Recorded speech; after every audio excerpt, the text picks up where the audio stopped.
Yo! How you guys doing? My tape is now my cup holder. How are you guys doing? Okay, we have a Kia K5. We've done a couple of these, but today we're going to be doing a full windshield again. Or finally. It's been a minute since we've done a full windshield, but we are doing the full vehicle. And you guys know we love those little quarters up here. It's not going to be super fun. We've got 35 in the front doors, 20 on the rear section, then we're going to do 50 over the windshield. So we got a lot of work to do.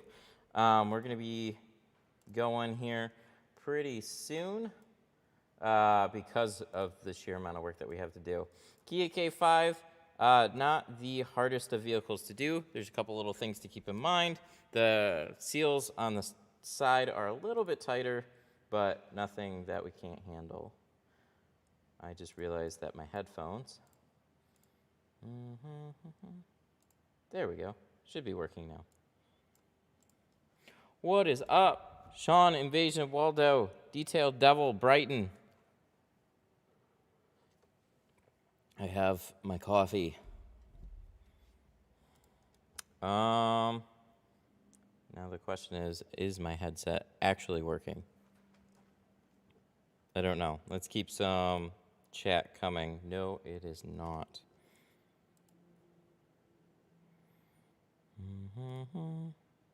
We'll check two things. Yeah, it's enabled. Something with the stream. 2 seconds. Sort this out.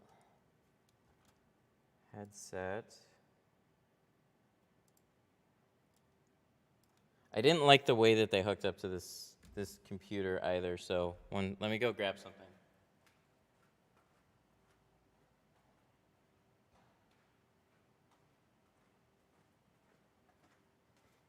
Is it cool here? It's super cool. Yeah, it turned into fall real quick.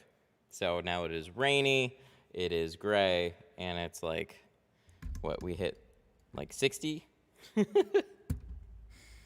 Like a high of 60, so not super fun.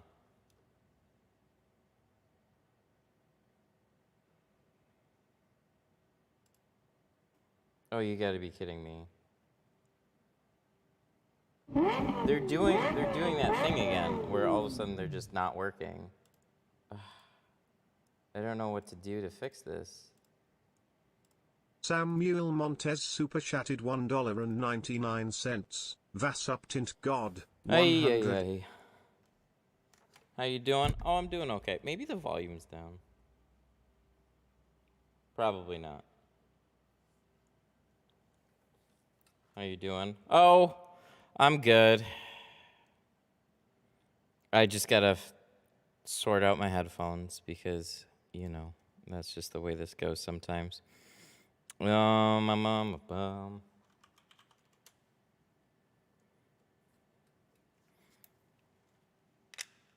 Okay, we're gonna put them in the case. We're going to... They were never really fixed before. They were kind of like a bootleg fixed. We're just gonna hold the button until they go into full reset mode. We are going to get them off my computer.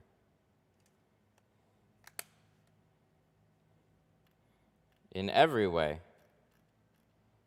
It's like you need a whole new device sometimes because there's like residual memory here. So we close that. We're gonna press and hold this button. They're doing some things.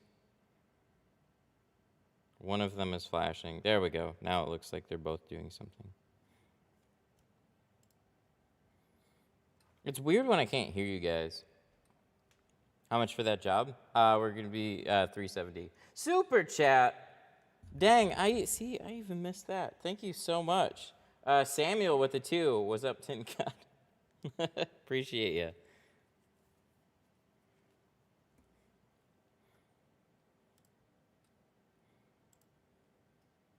Ready to connect. Connecting. Your device is ready to go. Says it's connected. That is a good sign. Ooh, Now we have a new option here. There is a chance that I just fixed it. So, cross our fingers really hard. Your device is ready to go. I heard something. It works! Okay, cool. We are ready to go. So I have my headset all set up. We just burned away enough startup time here. So, reboot for the win. It is. It's a half-assed fix. Like, it's dumb. It's really, really dumb. So when you...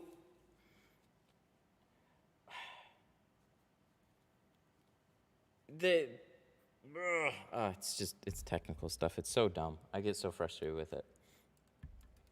GoPro. And that's broken.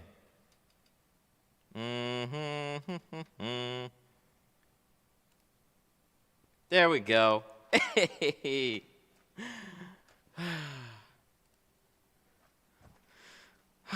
Okay, cool.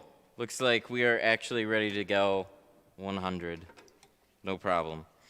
So, yeah, it wasn't like a solid fix because when I tried to get them to hook back up to, like, there's a dumb Bose app that it wants to connect to, and then from the app, you can tell it to disconnect from a device and connect to another device. And that's all well and good, except for when that doesn't work. So I've been trying to connect them to the app for like a little bit now, and I just got frustrated. So yeah,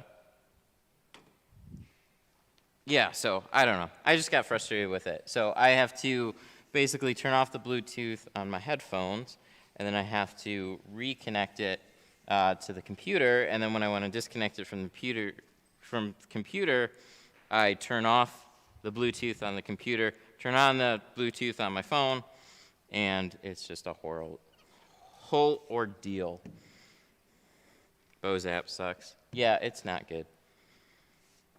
It's whenever a company wants to take something like that and then like develop their own app for user experience and stuff, it's just, dude, it's such a bad setup.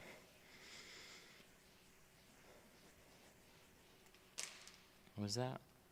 Where are you going to start working? What? I missed with the dot. What? Missed that part. What are you doing in the back window to clean it? So I have a couple of things. I have a scrub pad with the tri-edge, like the tri-edge scrub it set up here. So I just spray soapy water or glass cleaner, scrub down the back window.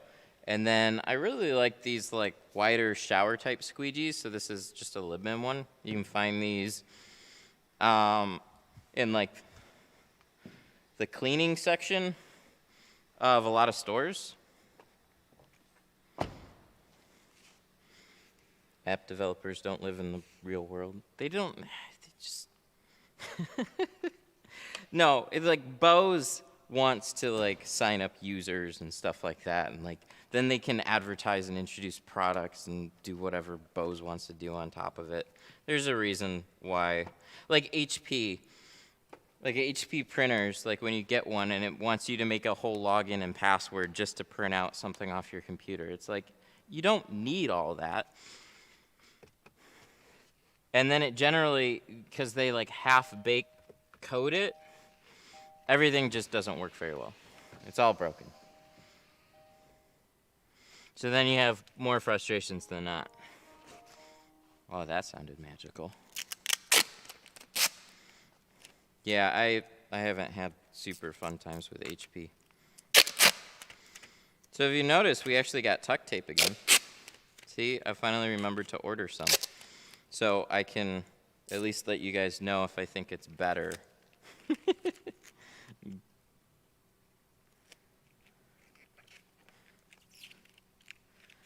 I can let you know if I think it's better than Lowe's, because it's been a while.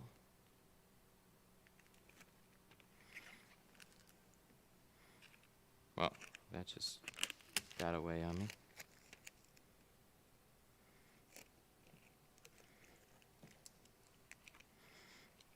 How would you price pre-cut film? Depends on what you're selling. It's tough. I don't offer it anymore. I used to. There's a lot of places that offer pre-cut kits. More often than not, I saw like $70 to $80 for something that was like a little bit more premium.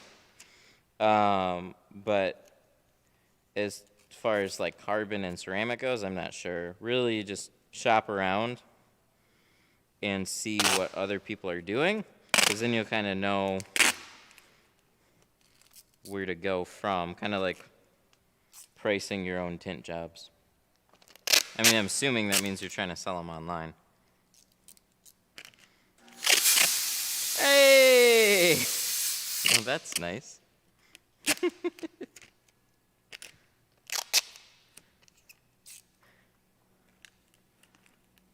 Thank you.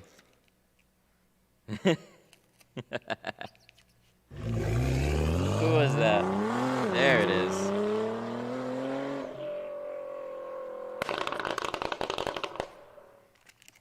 Fast I'm one glad we and got super that all chatted sorted. $4.99. LFG Fast baby. one. Fast one. Thank you so much. I appreciate the 5. LFG. Let's go.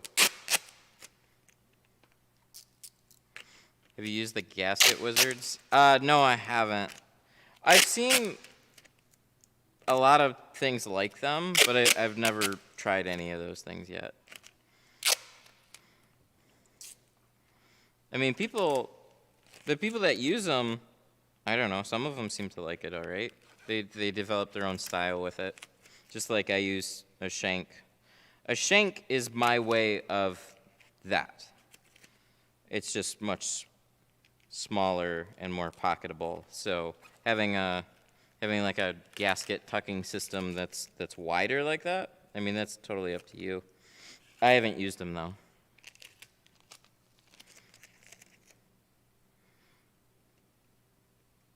Not really. But I didn't really learn that way either. So, just never fitted into my daily. Is tinting a back window trying to make the glare of the headlights of other vehicles dimmer? Yeah, you can do it. Back windows definitely help with glare reduction. Something along the lines of 20 is going to help more. Doing 35 and up isn't going to help a whole ton with headlight and taillight glare on the back window. I'd suggest 20%. 20, 15, or 5.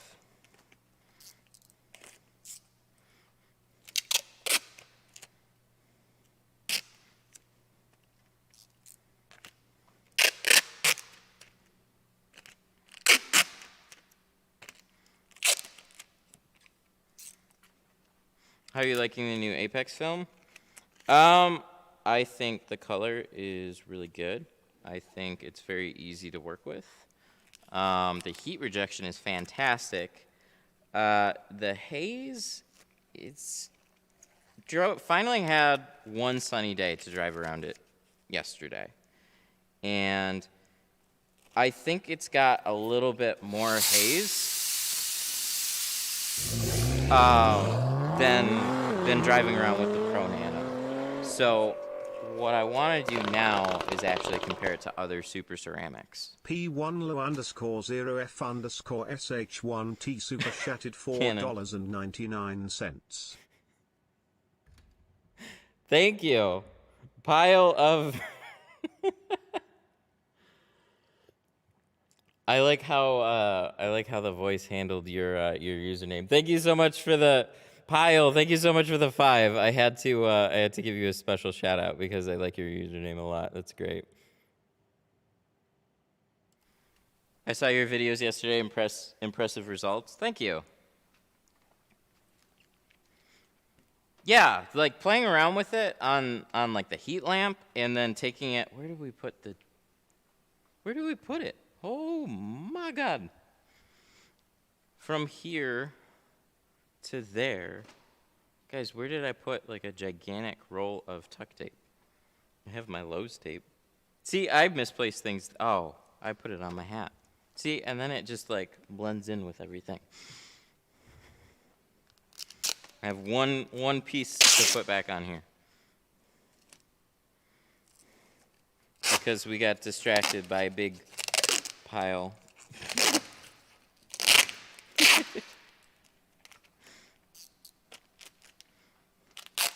Why do you tape the edges? Oh, it's we do it on everything now. It's just something extra. So I've noticed a lot of people appreciate it, and it helps make the results that much more consistent. So when you put, you know, a big old piece of tape and you wrap it around the seal, you're essentially creating a brand new seal for this while you're working on it. So you trap everything there. You're not sitting there with a towel, because, like, you see the way that these seals are even? If you want to wipe out all that stuff too, like you'd probably be fine just wiping off the seal. Most of the times, like I tinted for years without doing this. But this is just one of those extra ways of just like covering everything, just getting it out of your way so it's never a problem. That's all we're doing with the extra tape. And then on the top of the door sills here, we put plastic over it to help protect any of the materials on the door. So it doesn't stick to all the different types of door panels, but when you put this on top of that, that makes it really consistent. Still shopping around for maybe a better method, but oh, this car makes such happy sounds. Hello. Hey. It's got lights that flash when you talk. I had that on my Buick back in the day. I noticed a bunch of contamination by the bottom of the window. Would putting tape help? Maybe? I don't use tape on the bottom for keeping contamination out of my tint. Usually that has to do with just like messy tucking. So putting nice clean stuff there gives you an advantage, but I don't think that's probably the root of the problem there.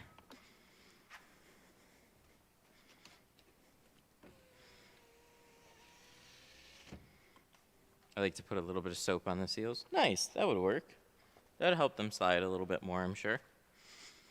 I've seen a couple of interesting things lately. You know, people are taking like beads of glue and then putting them in on like certain quarter windows and stuff. That seems to be pretty helpful. Are those lights inside the car stock? I don't think so. Those are probably in addition, but I'm just guessing here. I don't think Kia's put voice-activated lights in cars.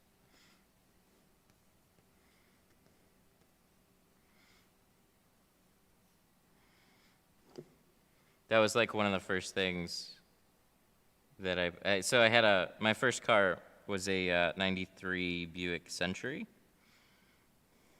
just because it was cheap and I didn't really have a say in things.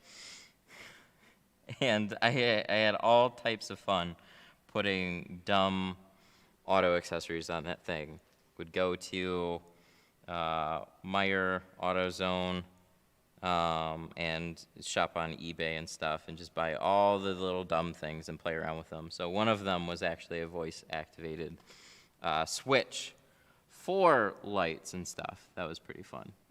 But back in those days, we didn't have RGB. We had neon, and then the more popular ones at the time were cold cathode tubes.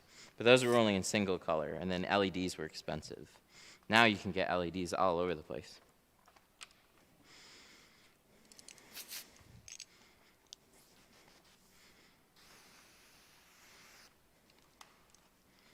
RGB.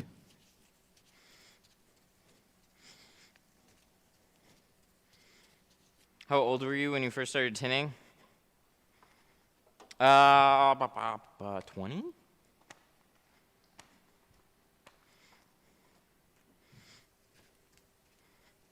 19, 20? Right around there. Bought on Amazon. Oh, so you're the you got the K5, don't you? Well, thank you for that super chat. I like your username. That's so good.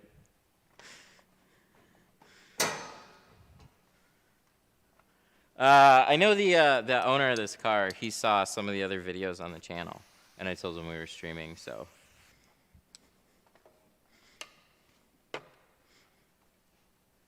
Neon underglow making a comeback because of LED. Yeah, in quite a few different ways. I mean, you see some wild looking headlights with just like really unique, like, what do they call them, like the angel eyes. But what's really impressive is when they have like, I don't know, really nice smooth transitions between colors and just like fun extra lights. It's cool. I mean, just like RGB in the gaming community or in the PC community, streaming and all that. I mean, shoot, that's why we have that kind of stuff going on.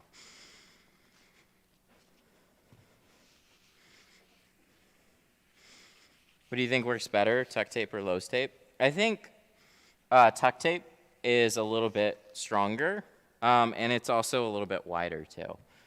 So I'm going to give it to the tuck tape by a little bit. It's not a huge difference, but it's always been really grabby, and that extra width on it, I kind of like it being just a little bit wider there. So compared to, this is like, I think this is like 2.5 or 2 1/4. Yeah, there, you got like a 1/2 inch wider. Tuck tape is on the bottom, Lowe's is on the top. So you got like a little bit more width on there. But it's not a huge difference there. Oh, I think I'm gonna run out on this roll.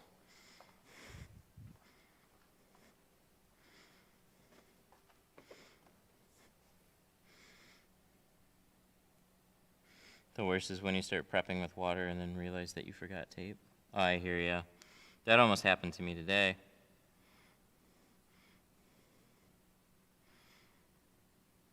You can't find out how to stick to wet felt? Oh, you gotta dry it. It's not gonna stick to wet felt. So the very first thing that you're gonna do is roll down the windows and then stick the tape, because chances are nobody's seals are already coming in wet. If they are, then maybe they like spilled a soda on it or something. I gotta grab another roll here. There we go. We used the very last bit. I got extra rolls laying around. I'm horrible. I put them all over the place, and I don't remember where I put them. I feel like I have another roll open. I don't need to open this, but...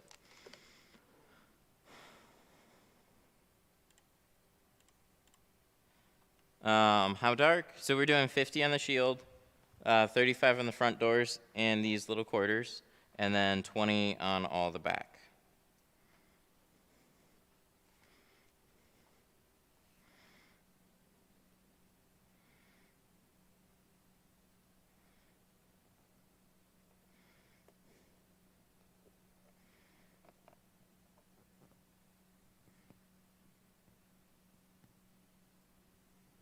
So I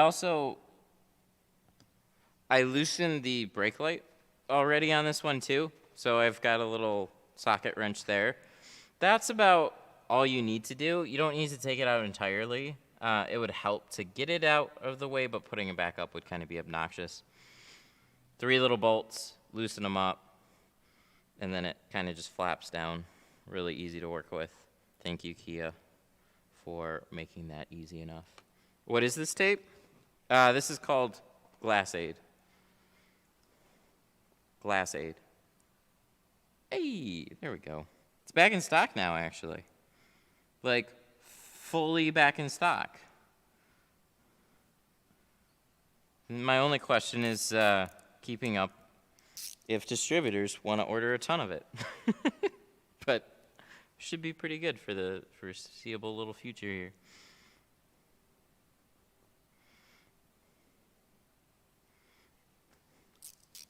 So it's best to the the canal's been cleared. It just got cleared. That was the whole problem. So I'm definitely prepping my windshield first here because getting these things ready to dry means that when I need to go throw some film on it, they're already ready to go. They're already ready to shrink. They're already ready. Wow.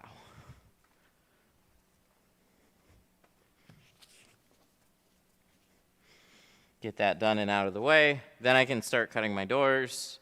Prepping the other things. Those seat covers, those are something too I'm playing around with. I really like this idea a lot, actually. So I picked these up off of Amazon, actually. I was looking all over the place for really easy car seat covers. These have little grippies on the bottom. They're not the most grippy, but on these seats, they seem to work okay. On the Camry that I had earlier, they didn't work so much. But this is cool. So it's got a little, like, whoosh, literally goes straight over the headrest. And they give you enough material to kind of, like, flap over the sides and stuff.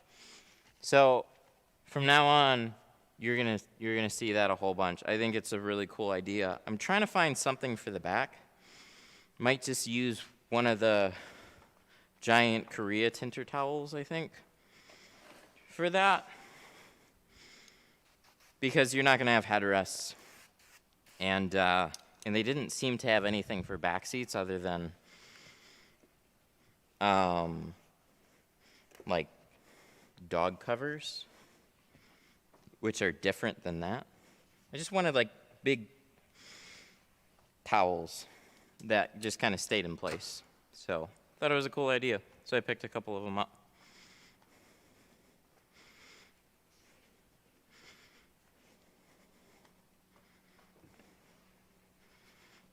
But those are mine.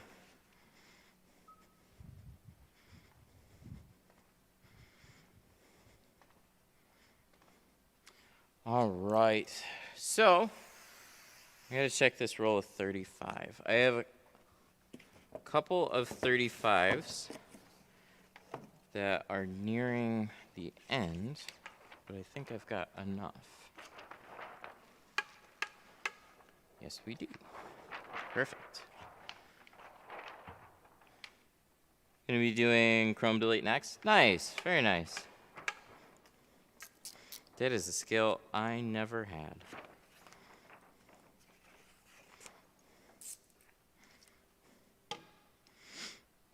What do you suggest for replacement for carpet shield when you're mobile? I don't have a good answer for you. I tried a number of things when I was mobile. I couldn't figure much out.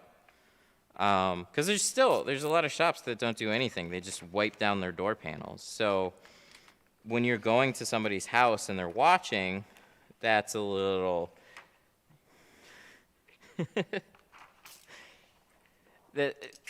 I don't have any good suggestions for you. That's one reason I want to find something for here, especially when I'm streaming, because a lot of the times you're totally fine water dripping down the door panels and just wiping it off, kind of as you go. That's what a lot of companies do, and I don't fault anybody for doing that, but I couldn't figure out anything that was very consistent for mobile, because you need a little setup to be able to pull that roll off. I think somebody mentioned in the last stream, you could take it and just like try and like throw it towards the ground. I haven't tried that, but it sounded like somebody got the hang of it.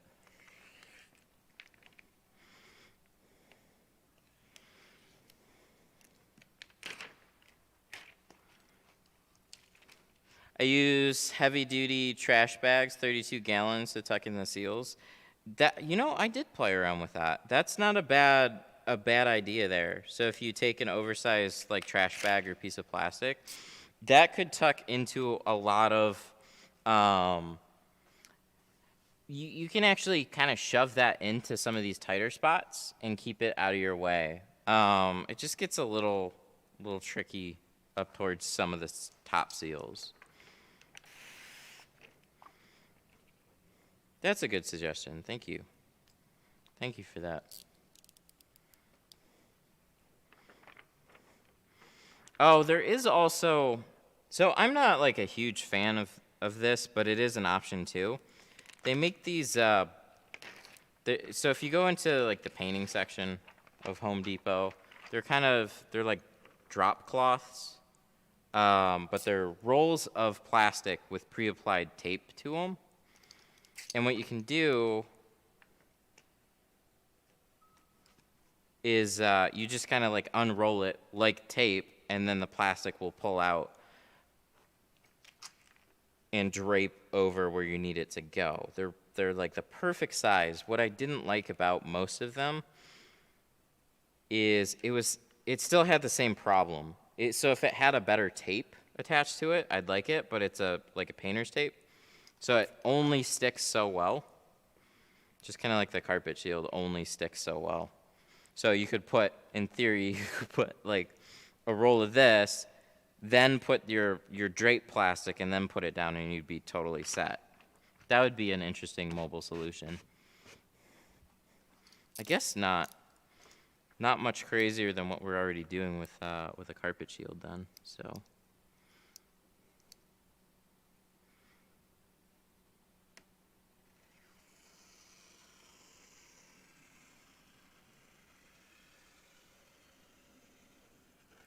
Why is it? Oh, there we go. That's better. Sometimes you just don't get that blade quite right. When you cut the top edge, how much do you pull the tint down? We only go down really like a half inch, sometimes a little bit more or a little bit less.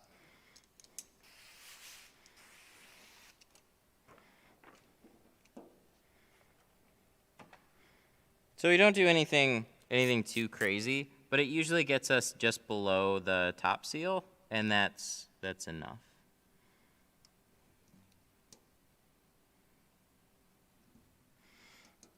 As long as your edge is all fixed down, you could even be resting above the outer seal, and for the most part, you'll really be okay. But I want to go a little farther than that, so you don't even see that edge, obviously. But kind of like you see stickers hanging out on the doors. I mean, tint's kind of the same thing, but when you're doing windshields, could you do reverse roll? I still don't completely understand. Could you go over reverse? Oh, yeah, I could talk about it a little bit more. I haven't talked about the rolling part of it in a little while. But you see everything. It's a little magical.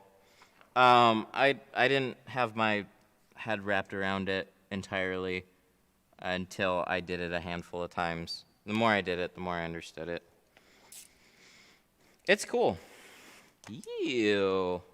Bad Kia. Look at that seal just kind of like sticking to the glass. That's not great. So if I see something like that, we're going to take a razor and scrape some of that off, because there'll be more hiding in some places. That's kind of what I look for. If I just took like a plastic scraper, it's not going to be enough. It's not going to scrape that off very well. It's just going to lightly graze it, and then you're going to have stuff left behind.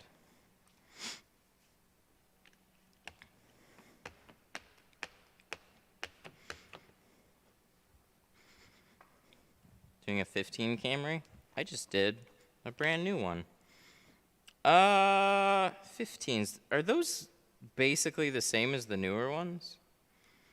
They're pretty straightforward. Back windows got a little bit of a unique curve at the top, but Everything's pretty straightforward on it.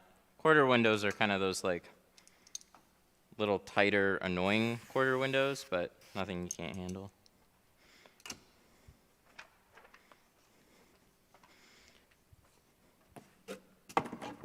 All right, we need 20. Fixing to retint my Mustang with C2 carbon I ordered on your site. Oh, nice, very cool.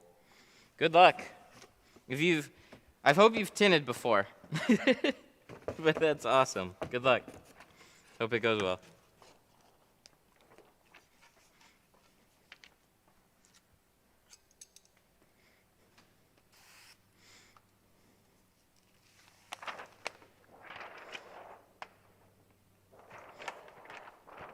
Mustang, not too bad.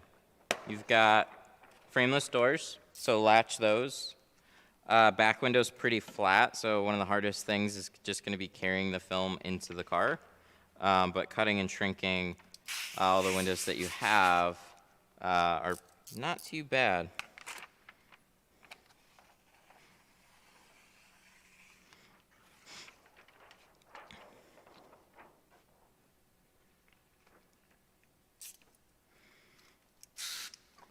I'm doing my brother's expedition. I don't have access to a garage. What do you suggest? Getting a garage. Pulling it close to the side of a building, somewhere that's at least going to help with keeping the breeze down a little bit. But it's a pretty hard rule for me. I've always looked at it this way. If I can't tint indoors somewhere, I'm not tinting it. There's just so many things that you're fighting against that don't make it fun.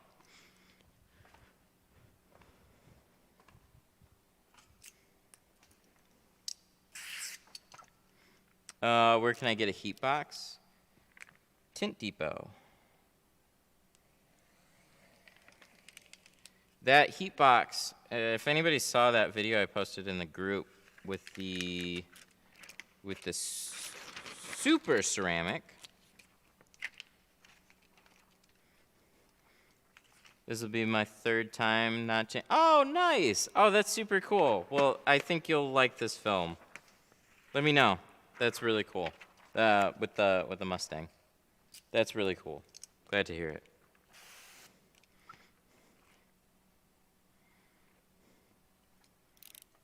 I'll try and find a more enclosed space. Some people say indoor parking garage. Yeah, somewhere where you're not going to get bugged and it naturally keeps the wind down because there's so many obstructions there. That would help. Then finding like an outlet for your heat gun is it's going to be a little bit of a challenge too, but hey. I don't know. I just tinting's one of those things where if you haven't really done it before or you're new to it and you don't have a space for it, it just makes it that much more challenging. I have a cordless heat gun. Oh, those things suck. I'm sorry. We're just making it super fun for this guy. No, stop it with the cordless heat guns. They suck. They're so bad for tinting. Light vinyl work, terrible for tinting. You're better off using a torch. But a torch is kind of like the extreme side of it.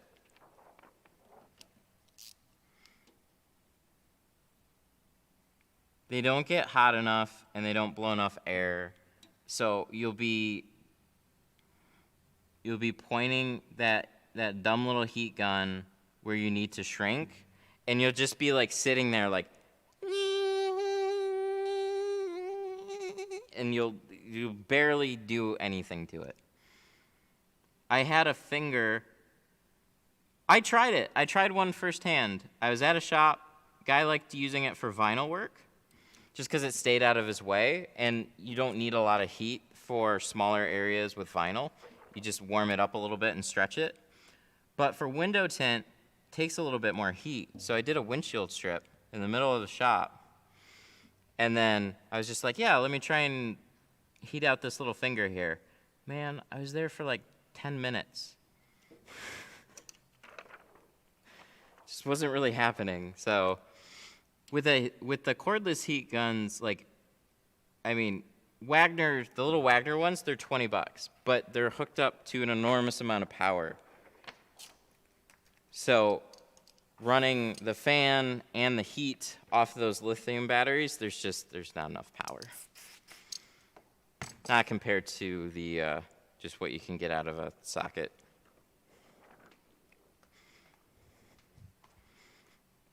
And I have right there, see that guy?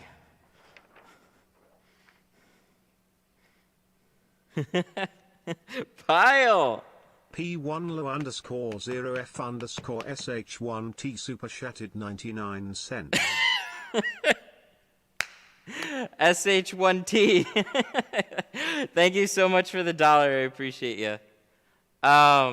Okay, so this guy. This was like one of my only hopes for one of those like in-between portable heat guns.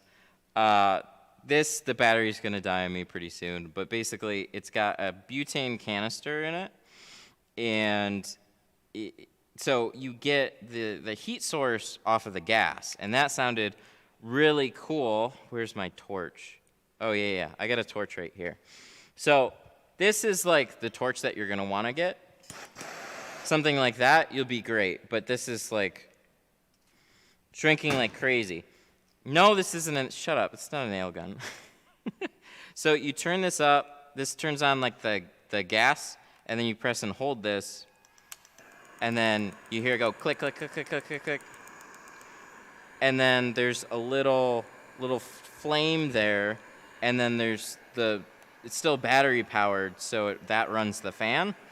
This doesn't get hot enough though. Even when you leave it sitting here, it doesn't get hot enough, it doesn't blow enough air. Huge waste. So the other ones are similar.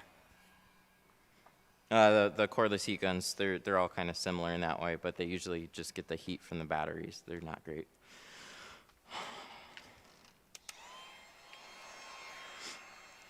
For cars, maybe pick up an inverter, and you could leave. Ooh, you gotta get a pretty strong inverter for that too.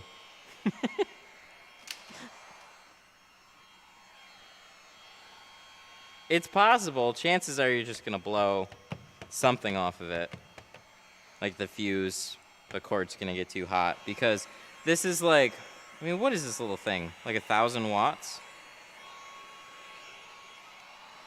So you're gonna need more than just a little inverter.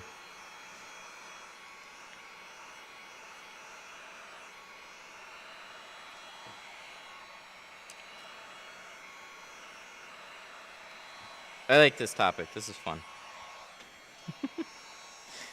We're giving you, I mean, it's annoying to like have so many roadblocks, but you can see real quick, like you're just setting yourself up for a real hard time. Like I couldn't shrink it because just a bad heat gun. It just doesn't get very hot at all. Wind is just ripping it off of the car because you're tinting outside. Like there's a whole bunch of problems.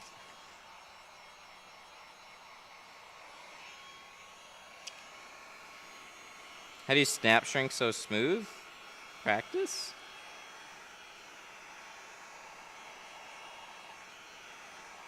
Lots of practice.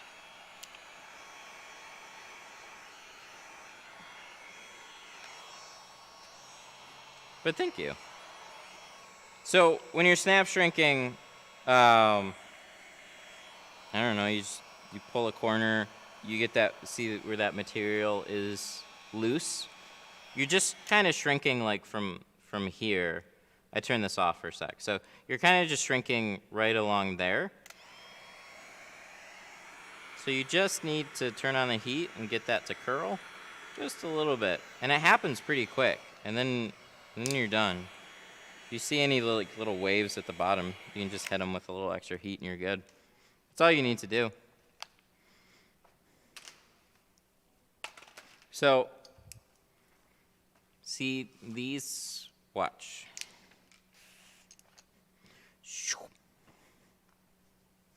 And then when you squeegee it, it should all just lay down. Ta-da! I'm scared to shrink it like that. Well, that's why you can't do it. Can't be afraid of it. You gotta just go head on. You gotta be willing to make some mistakes.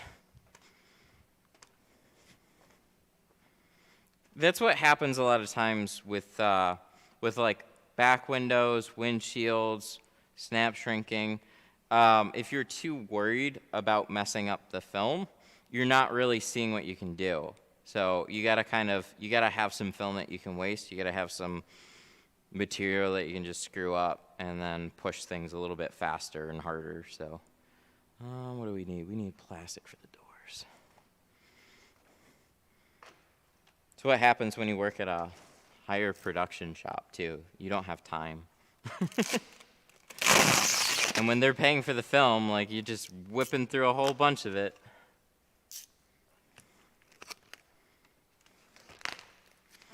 One of the...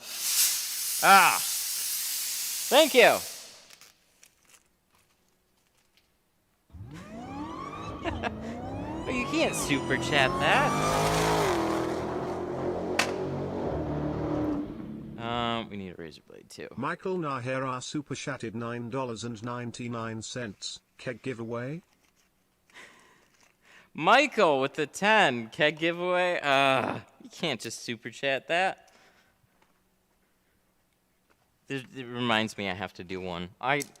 Man, I've been so distracted with so many other things that need to be done. Thank you for the reminder. I don't have anything set up for it yet, but it's, again, something that I need to do. I can't just do it right now. Thank you for the 10.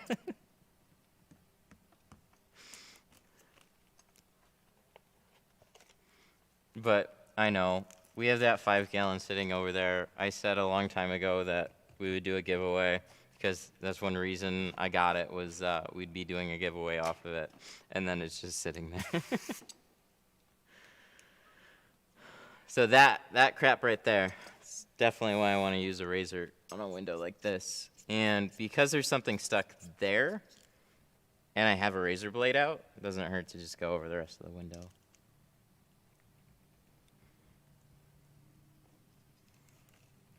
Make it extra pretty.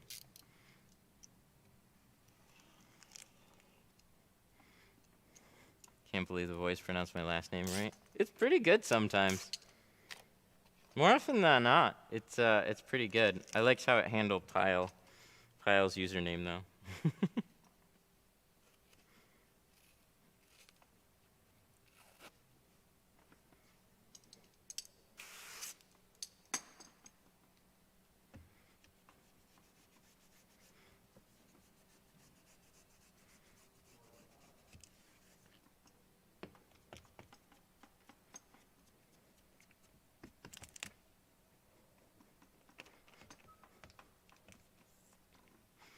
Crazy how many spam comments are on the Facebook page.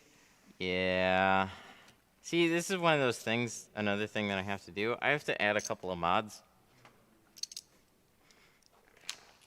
It happens so fast, too. So I'll have it completely cleared out. Somebody will make a new post, and then there'll be like 50 spam comments.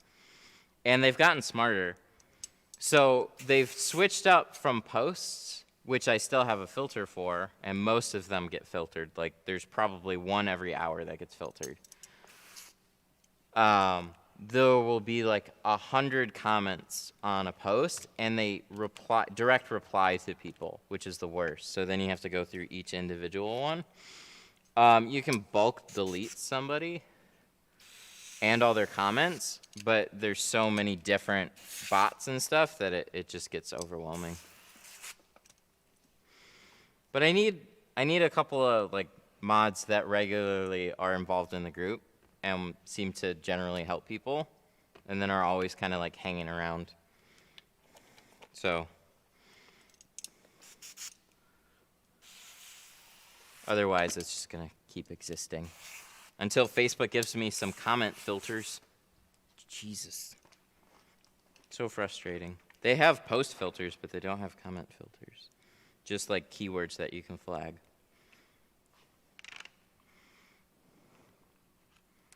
Add me as a mod, yo. Well, that is the best mod application that I think I've ever heard.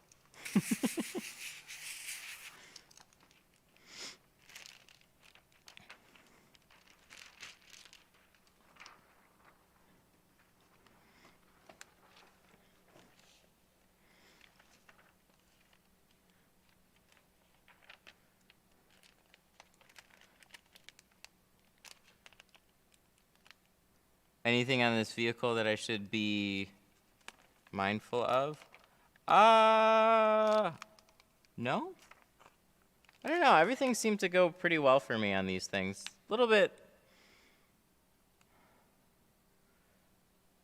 The side seals can be like a little annoying on these ones. Quarter windows are frustrating. Oh, look at how far away we are. We need to slide that over. That's why we check.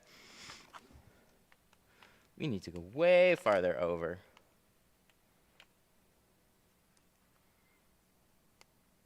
It was like a light year gap.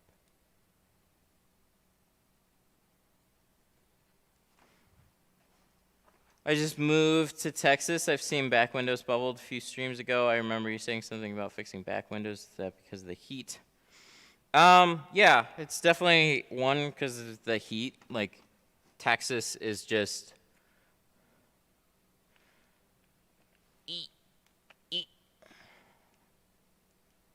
Sorry, let me get this. So down in Texas, you have a lot of humidity and you have a ton of heat all the time, so it'll wear out film faster.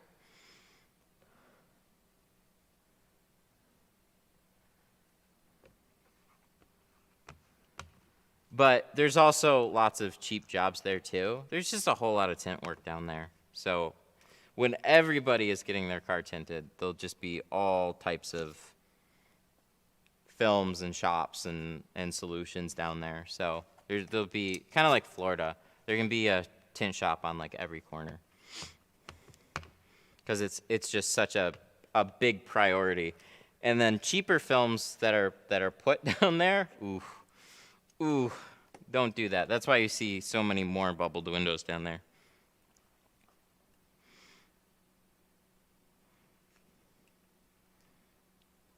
Oh, this one. To get a little bit. I like these, but sometimes top corners, you need something just a little bit more rigid or longer or whatever. Yeah, better.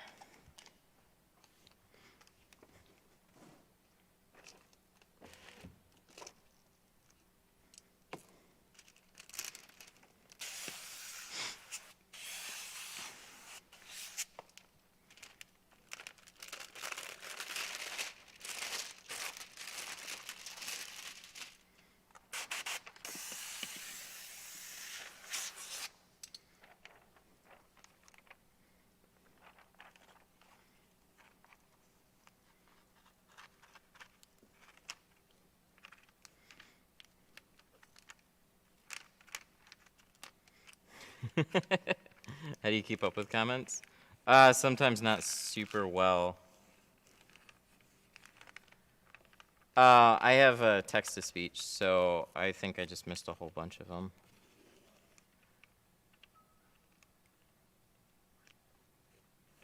But I listen, and if chat's really busy, sometimes you have to like time it just right.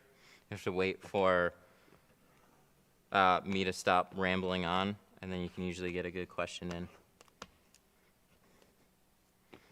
Just like you did. So congrats. Or super chats. Super chats are a guarantee.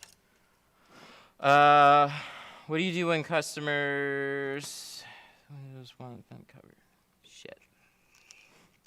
Sorry.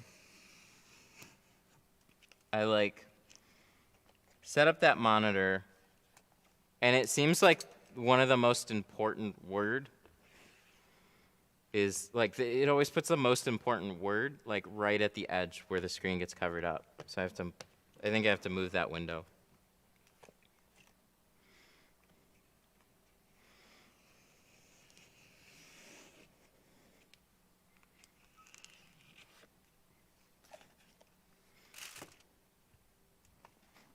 Let me move this real quick. Hopefully I don't disconnect something. think we have, you know what? We should probably swap these. That'll screw me up a little bit for today, but that makes more sense doing it like this, I think. All right, let's try that. Or ask a question a bunch of times. Yeah, like this guy did.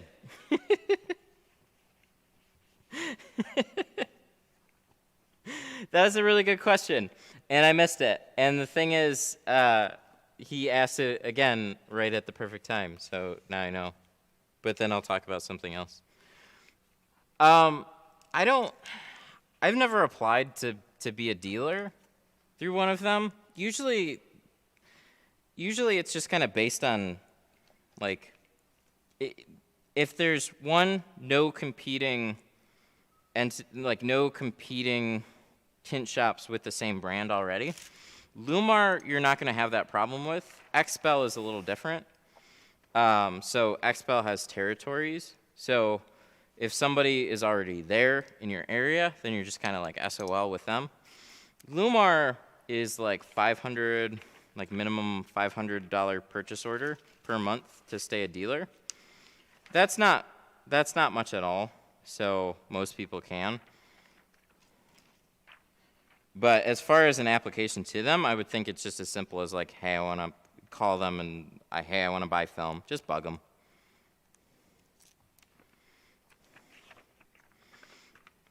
Because that's the whole point. They want your money.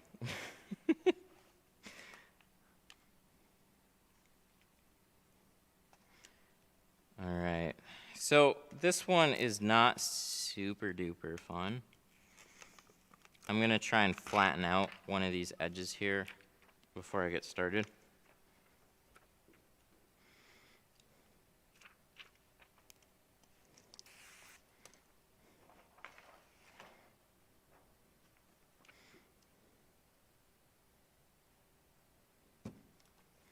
Your car? No, this is for client.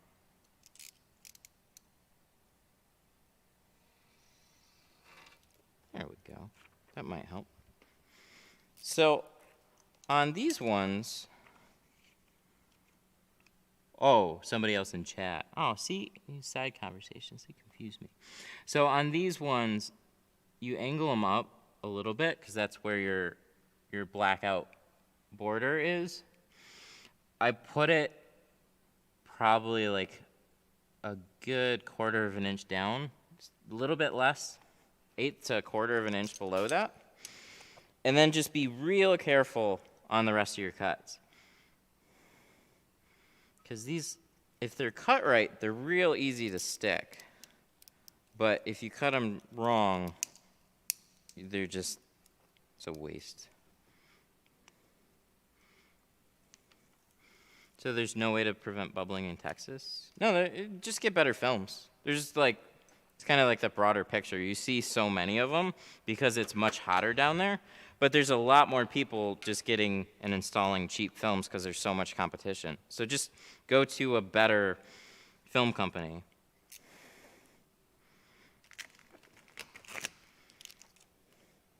So there's films, like, that's where all these warranties come from too. So like having, somebody was asking about XPEL or Lumar or like me with Geo. They guarantee against bubbling, peeling, fading, color change, depending on the warranty attached to it. So if it were to happen, you'd get free film.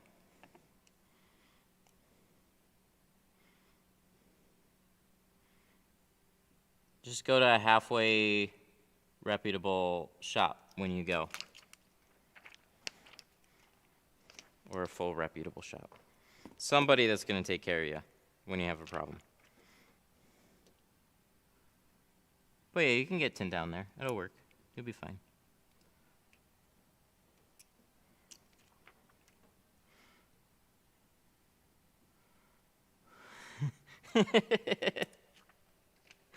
Just saw your video on Black Magic. Oh man, that video, I retitled it a little bit, and that video has just completely blown up. It's on 150,000 views in the past day. So that was really fun to see finally. Glad you liked the video. I've had so many comments that were like, "You didn't give it time to dry. That's why it's hazy." And I'm like, I'm glad all of you have thoroughly tested this film. Yeah, okay. I left it on. I ended up leaving it on for a full week, but I didn't want to wait a full week to post that video. And then I have like other videos that I have to make. So if I want to do like a full test of a film, I basically have to never peel it off the window.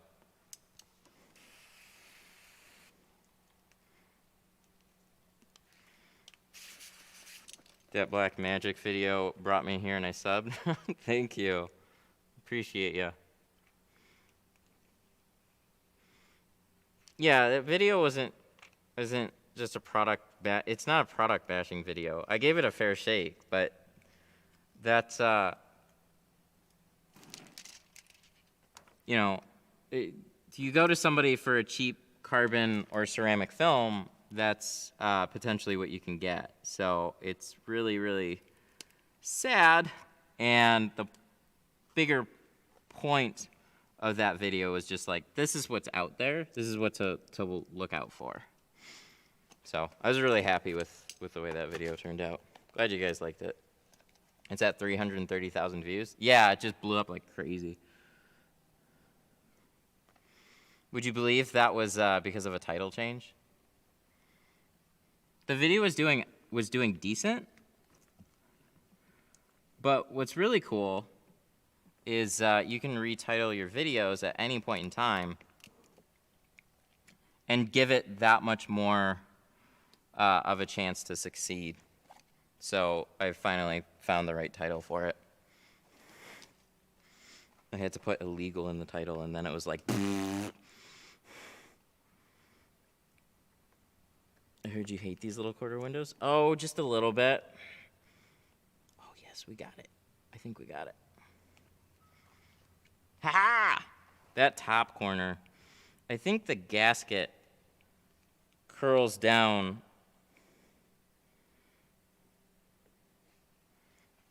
There's like this little bit right up here that you almost have to over round just to avoid entirely, and I think we got it down. So we should be okay. Let me wipe it off. I feel like it bumps its priority in the algorithm. Getting it to do that is really, really a challenge. So compared to, it was doing decent. It was doing about 5,000 views every 48 hours.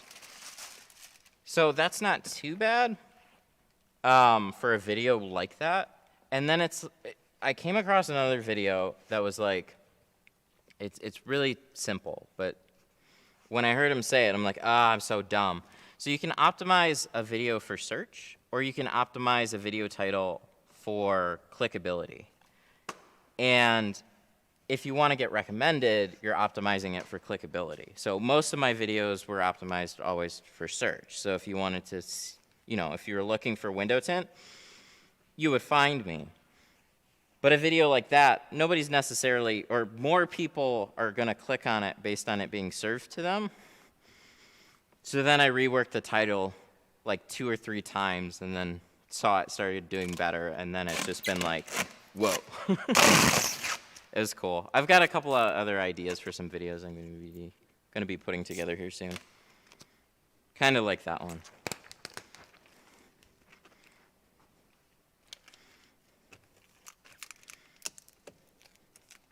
Should be fun. All right. Well, we're almost done that window. I think we got just a little bit of water to push out here.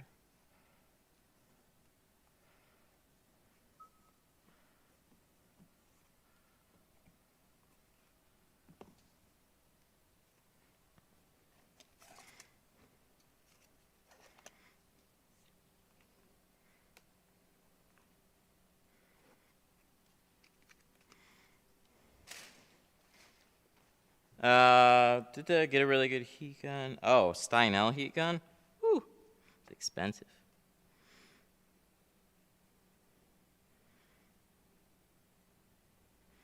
Here we go.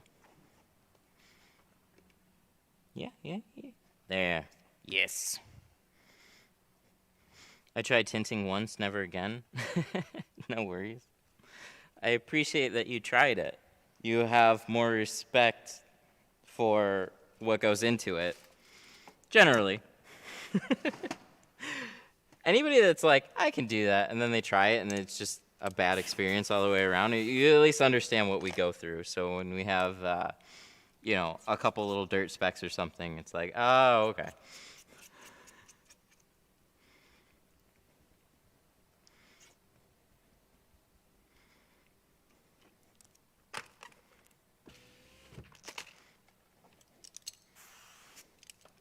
Does anybody have...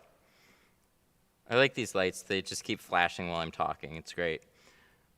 Does anybody have any suggestions for oversized towels that I can kind of tuck behind the seat, and they're just big enough to kind of drape over everything?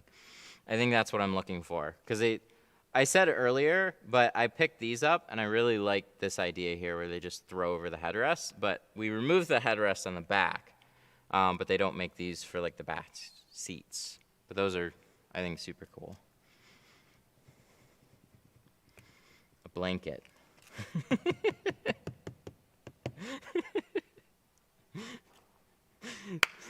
10 out of 10. No, I want like a comfy microfiber one, I guess.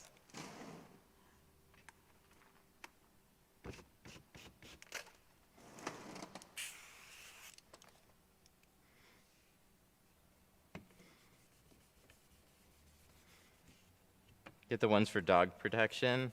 I wanted something a little bit more flexible than that.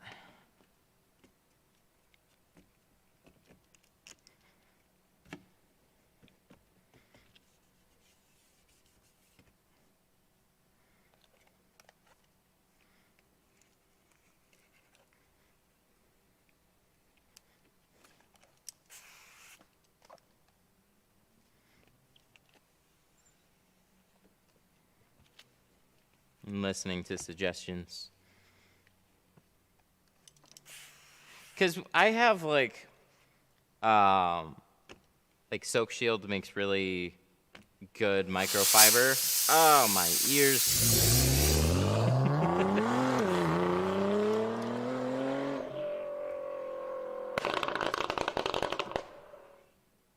Daniel Rayner super chatted $9.99. Must have Kuya, where did you buy covers or give a link? I'm late for the ball game. Daniel Rayner. Welcome, sir. Where did you buy them? I got these ones off of Amazon. I can figure out exactly what ones they were in a minute here. But I like these ones because they just drape over the headrest, and they're kind of oversized on the sides. So it just like, it works. They have little grippies on the bottom that kind of work.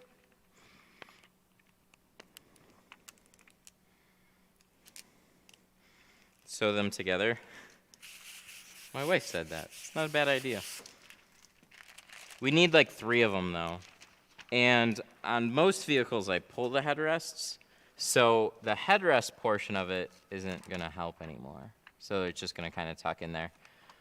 I'm thinking maybe just use the Korea tinter towel. I know I have one laying around that I'm gonna try. I was just wondering, like,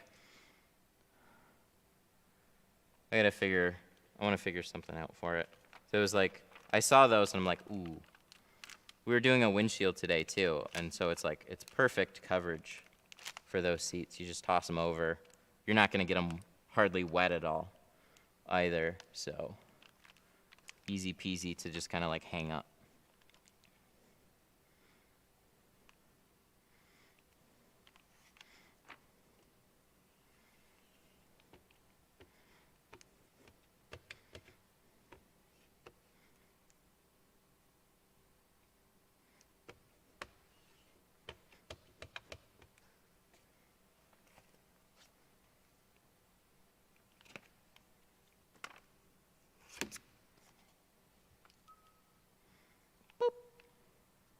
Why do Kias do that? Every once in a while, a Kia always goes, boop. Boop.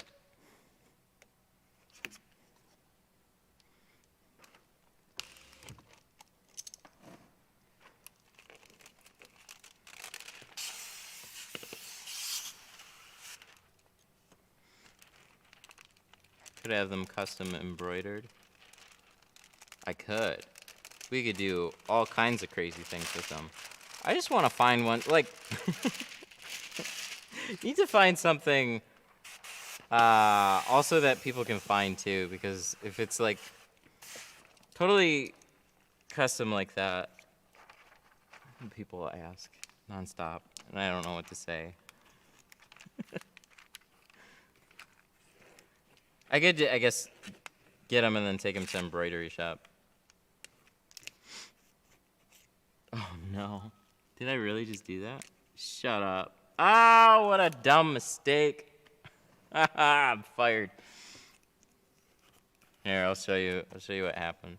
Just moved too fast. Here, I'll show you. Let me squeegee it out. We gotta recut this though.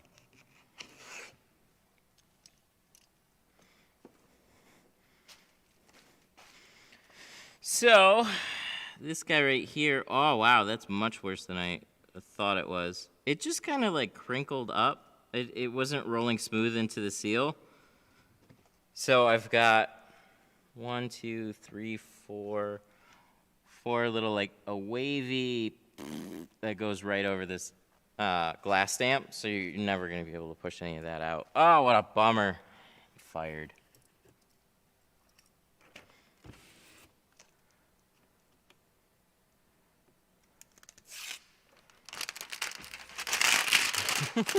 No, I don't want to sell them.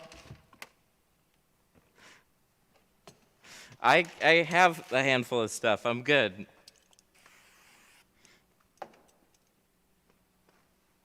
Nyrol has a big towel. Oh, yeah. They got the, what's it called? Yeah, like the Korea tinter towel. That one. Where's my short roll? Do I got to go back in the dungeon? No, we do. Yes, we do. We're going to grab that. Don't look behind that shelf. There's nothing there.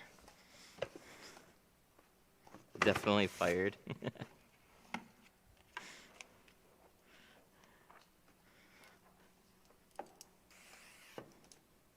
It was a dumb mistake. Yeah, it happens. It's all right. It's a door.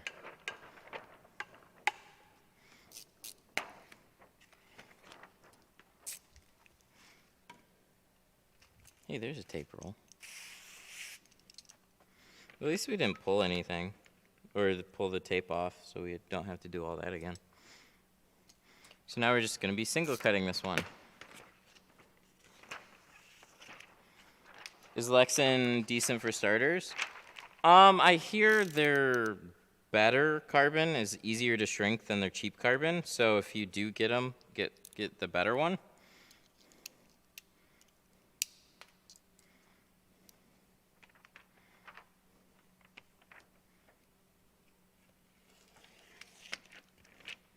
But some of the cheaper Lexan ones, they're definitely tough to shrink. Love all the tips. You're welcome.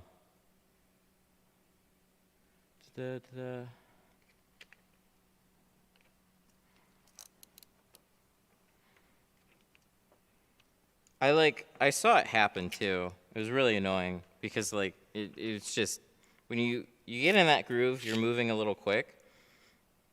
Most things just kind of fall into place, and then every once in a while you just have that hang up, and that's what that was, and I just went straight over it while I was trying to tuck it into the corner, and then it was like, nope!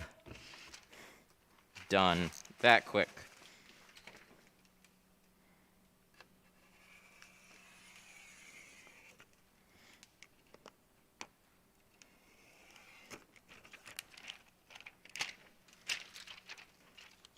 Let's just hope that doesn't happen with the windshield.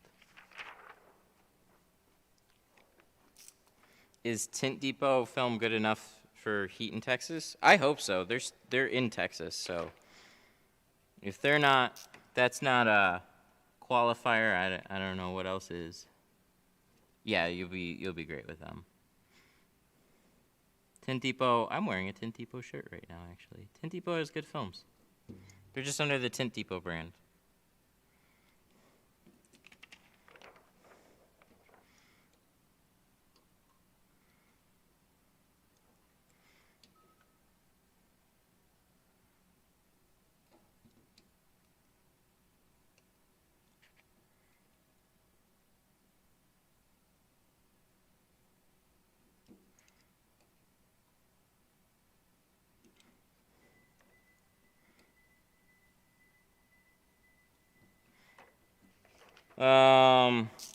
Had a bad day yesterday. Seemed like nothing was going right for the most part. No hurrah yesterday. Oh, that's unfortunate. I've had plenty of those. Sometimes it happens at like on really easy stuff too. I don't know. It's hard to describe. Like, I'll typically schedule 2 solid appointments in a day right now. And even with like that plenty of extra time, sometimes it's like, because I'm not in a hurry or anything, sometimes I'll just like run into like, I'll be just taking my time and then I'll run into a dumb mistake, and then all of a sudden I have to feel like I'm rushing to catch back up, and then I make another dumb mistake, and then it's just all downhill. How nice is your area, Detroit?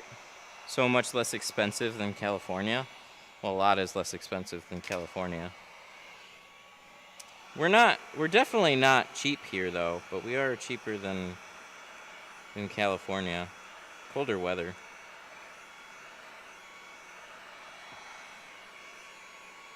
I'm not in Detroit, but it's decent. There's some good and some bad. If you like 4 seasons, then you'll like Michigan. If you don't like cold weather, you won't. I don't like cold weather, so I'm on the fence. All right, now we are back to where we were before, almost. We had the top edge all tucked in, ready to go. So now we need to do these. You know what it was? It was because we had an easy time doing that 1/4 window. So then we had to screw up a door to make up for it because, yeah.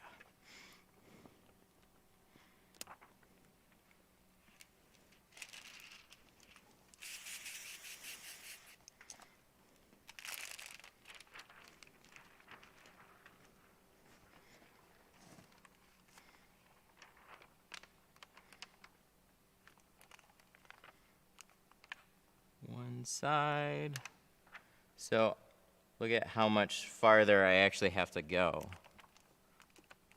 because that corner is what I need to line up. You gotta tuck these in pretty far. The farther you gotta tuck those in, the more it wants to grab the glass. So get it where it wants to go, and then I wouldn't shift it any more from here. It's just, that's it.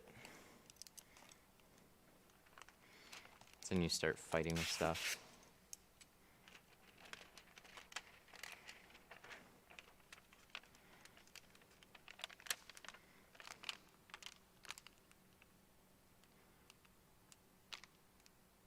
Yay! Like that. That's good.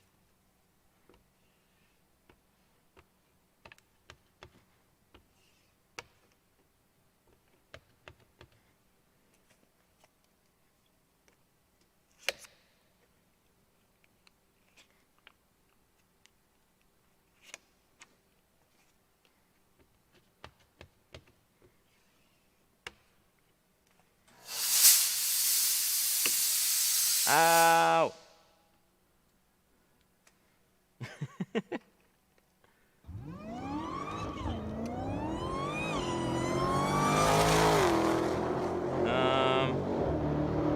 That car turned off. It's turned back on. Thank you. Super chatted Daniel Rayner. $9.99. Apart that you have an extremely tint educational videos. You're a humble dude. You never smack as arrogant. You're a rare commodity in person. Big hurrah. Aww. Thank you so much. I appreciate that. Glad to have you, man. Those are some nice words for sure. Yeah, I always got really put off with a lot of the other, like some of the older tint groups and stuff like that. They weren't very accepting of people. I'm like, I'm sure there's a lot more accepting people out there. They're just not given a chance to like ask questions or anything like that. Everybody was always put down. It was really frustrating. That's kind of where a lot of the channel even came from. And then I liked YouTube, so I went to be a YouTuber.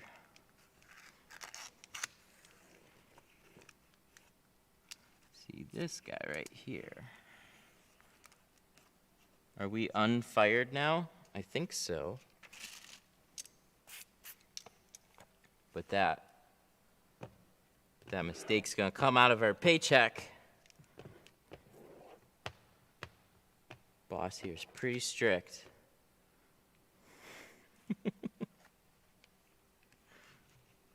Yay, that went better. Oh, don't do it again. If you do this again, I will be upset. I think we're okay. I just see it doing something funny here. Yay, okay, cool. Go one side fine, the other side then starts doing like the exact same type of thing. Ooh, I hope not. That would be no fun at all. So you gotta like tuck it over far enough to cover all your gaps and stuff. And then in that seal, it just gets a little tight.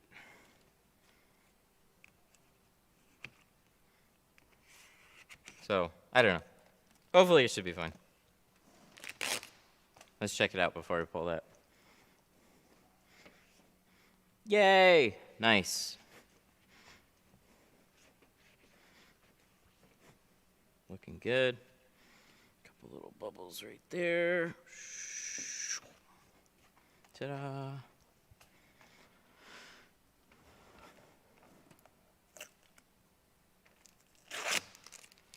Then all the tape pulls off. Nice dry door panel.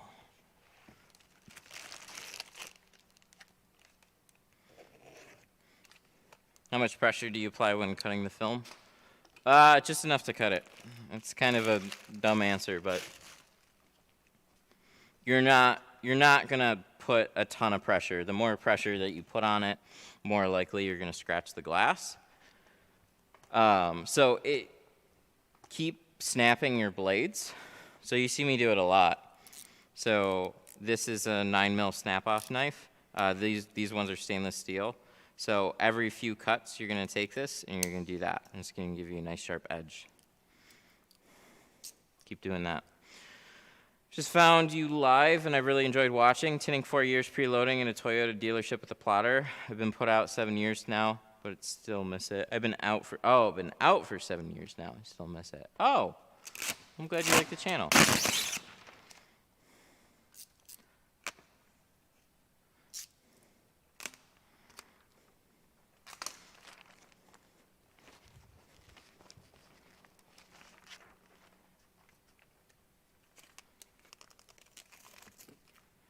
Oh, we got another one of those quarter windows to do. Ew. So we got this side basically done. All that's left is touch-ups like that little guy right there. It's a carpet shield. Oh, there it goes. It worked. I was gonna say it didn't work, and then it did.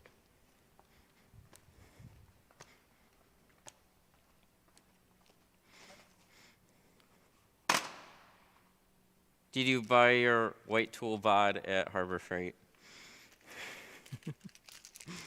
Toolbox? Yeah, that one. That is the 5-drawer one. It looks clean. That's why I got it. It was like It could be a little bit bigger, but my original idea is like you see the extension cords coming off of here. I want to wheel this back and forth, put a 40-inch TV on it, and then loaded it up with a whole bunch of like tools.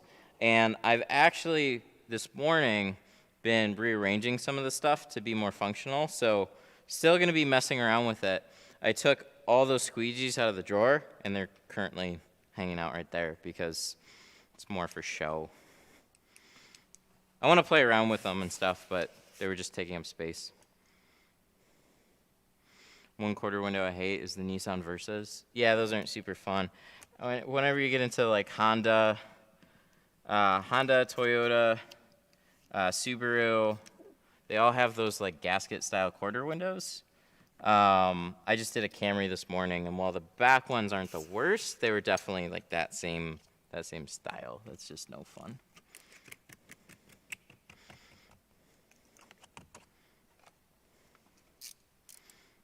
What do you have your keyboard laid on? That was a little Amazon special.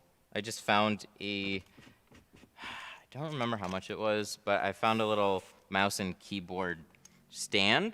And dude, oh, it's perfect. It's like the perfect height. So it comes just underneath this table here, and then I can throw some stuff underneath it if I want. I can make it a mess, whatever, but works with a mouse and keyboard, and it's a nice clean little setup there. I didn't think it was going to be that perfect, but it worked out really well.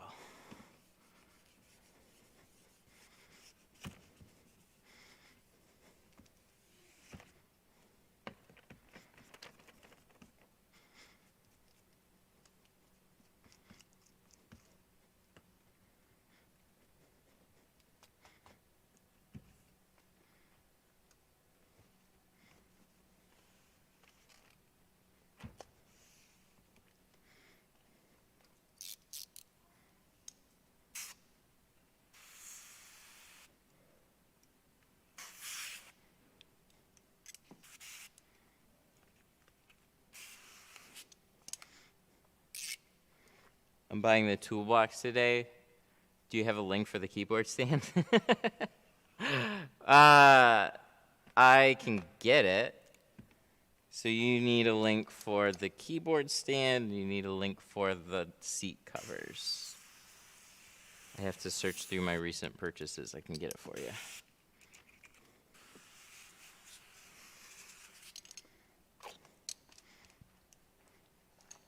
I definitely run out of space pretty quick in a box that size. But like I said, the idea was like it's going to be a push cart. So it's a really good size for it. One thing that I want to add to it is an extra tray on that side. I just don't know where to put. Like, it's got these really handy little add-ons for like my glass cleaner. That's super cool. And then I also want to put. It's got 2 swivel casters on the bottom, and it's got 2 fixed casters. They look like they don't sell the exact same casters in store, so you can call and order them. But I want to do that and get a couple more swivel casters. That way you could just pull it towards you and push it away, because it's got that like trolley cart type of setup where one side swivels, one side pushes. But when you don't have a lot of space to work with, or it's just more convenient just to like pull towards you, it would work better. Kind of like the IKEA shopping carts. Best shopping cart. Bought me a 24-inch Apple. Will set that as you have it. Oh, nice. That'll be cool. You could set up. I'd set up an extra monitor attached to that too, so you could have a 24 and then get another 24 right next to it. You'd probably fit pretty well.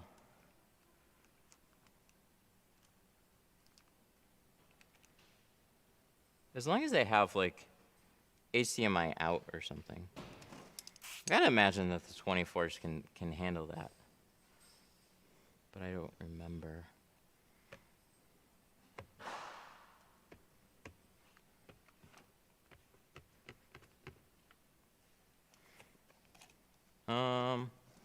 Still waiting on my Jag plotter. I already bought my computer. Dude, I'm waiting on mine. Oh, I'm so annoyed. I'm so annoyed with FedEx right now.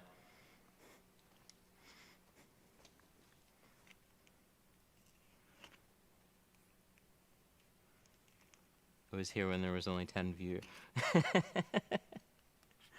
With the fuzz. Welcome back, sir. I remember. So with, wow, I managed to just fold my stool with my feet. Let's not do that. So with the what was it called? Yeah, with the plotter. So I've had one that has been out for delivery for like 4 days now. And it's taken longer than that to update. So it was shipped out on the 13th or something. And then the tracking just never updated. And then called, and then all of a sudden the next morning it like all updates magically with like local stuff. And it's like, okay, cool. It says it's on a truck out for delivery. And then it's just been that way a few times. And then it says delivery estimate, and then it passes the delivery date estimate, and then it's just like, just disappears entirely. So then you call them, and then they give you this runaround that's like, we're working with the facility to get you your package. And it's like, you don't really understand. This is like a gigantic box, and it's kind of like it's a $2,000 machine that was supposed to be here like weeks ago now. And if you can't literally go and tell me that it's on a truck for delivery, and then it like doesn't get delivered, you guys don't have it. We're working with the facility. The most recent update is it says it's going to be out for delivery on the 30th. Okay, yeah. But you can't give me any specifics. So infuriating. What brand? It's called a Workhorse. It is definitely not my first choice for a plotter, but what I like. So, Plotter Depot is sending one out. So this is a little collab that we're going to be doing and playing around with the supposedly good software that they have. But you know me. If it doesn't work out, it doesn't work out. So I've got a couple of ideas for some fun videos that I want to do on top of it. But I have a whole bunch of questions about plotters. I don't think it's ever going to be something that we're going to use for roll downs necessarily. We'll see how like they generally match up, but I think we're definitely still going to be hand cutting them more often than not. But for other stuff like those little handy like pocket windows like this, back windows, maybe windshields, some stuff like that, we'll probably be using it here and there for that.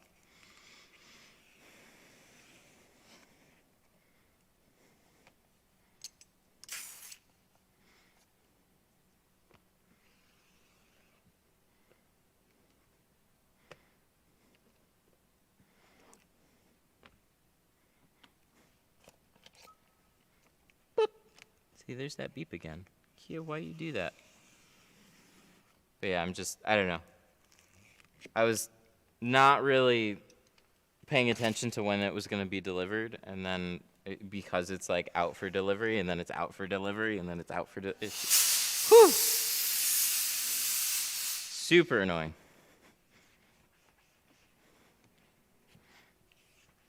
Super!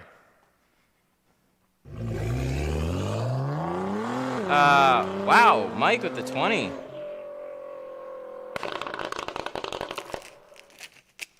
Mike Where'd you get Wall Lumar super IRX? chatted $20. I just tinted my 2021 GT 500 with the help of your videos. I used Lumar IRX 15%. It turned out perfect. Dang! Thanks. You're very welcome. Mike, thank you so much for the 20. Doesn't sound like you're a tint shop, but you're using Lumar IRX. How'd you get it? That's super cool. Usually it's for like dealers and stuff, so curious. 113? That's cool. Yeah, we've had a couple of videos kind of blow up recently. It's been super cool. The most recent one has been the Walmart video over the past couple of days. People sometimes wonder why I do those. That's one of the main reasons why. So with that video, oh wait, this is 20, isn't it? This isn't 35. This is extra from that front window. So that's not going to work here, is it? I got to grab 35. Where's my meter? My meter's over on my toolbox.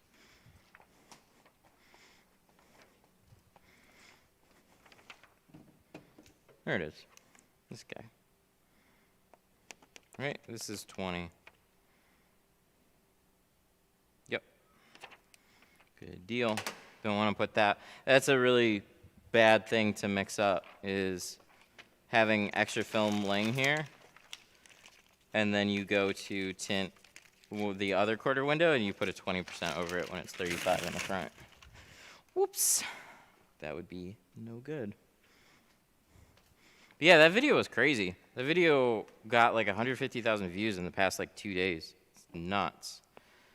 Let me see real quick if I can. Oh, hang on. Canon. I can't show some of my I can't show my Amazon account. But I can, let me pull the links for you real quick. So the seats, I'm also getting a Jiffy steamer. That should be here tomorrow. So the seat covers that I'm trying out right now are these. And then what was the other thing? What was the other thing that I was supposed to get?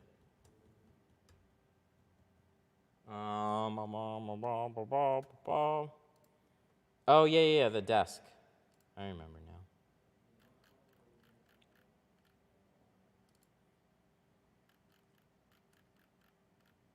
now. We have so many kids toys in here. We're not spoiling them. Tint tools. It's been a little bit. It should be right back here. There it is. All right. The Vivo 24-inch monitor stand. That's what it is. There's a monitor stand for you.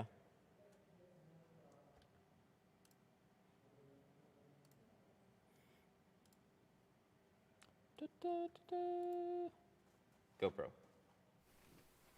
Ta-da! Sweet. Okay. So we took care of some links. If I'm asked for them again,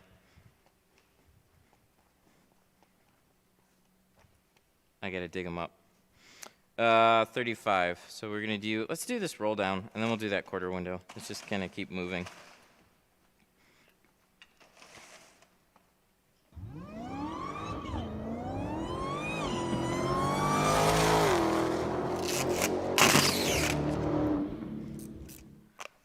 Devon Mistakes Super chatted $4.99. Does it not give you a headache wearing all that for a few hours?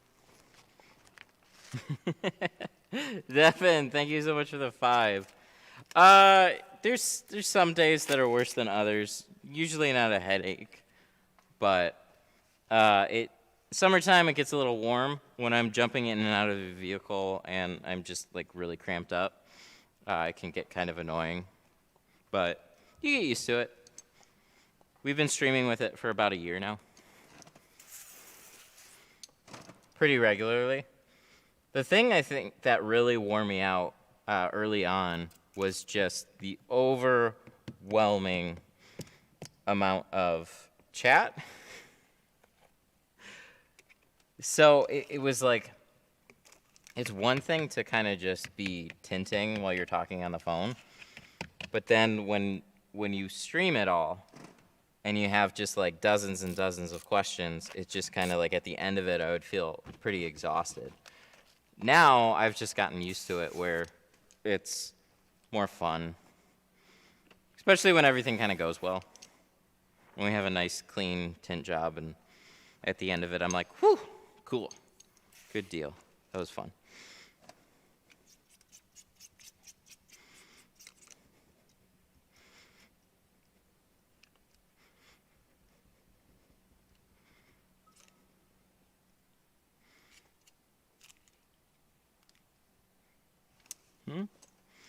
Like how you stream the jobs to help people get points on how to do it themselves? Yeah, that's a big part of it. Yeah, it's more like the whole channel was kind of geared towards people looking how to tint. And then in the past year, I've opened up my own tinting business. So it's this cool crossover now between people that are looking to get their car tinted. They might not have known what goes into getting their car tinted. And so it adds some more transparency on what happens with a lot of vehicles. And then I like to go a little above and beyond with some of the things that I do to try and make a job look a little bit better. So it's been fun.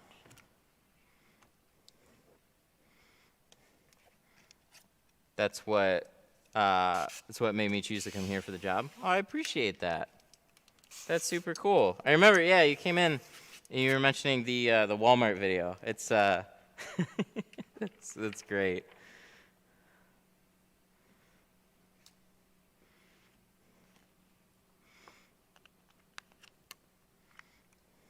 It's funny, we can have any number of like professional window tinting videos. More often than not, people find me from those videos.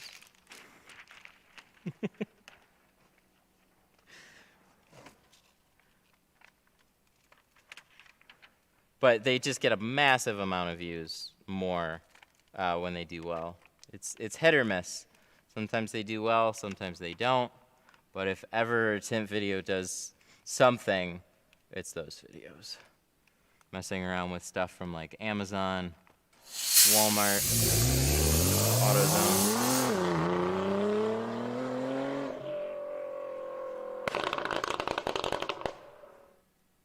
Swalligang super chatted $4.99. Question: I started up my Wagner heat gun for the first time and it had smoke coming out. It's not doing it anymore.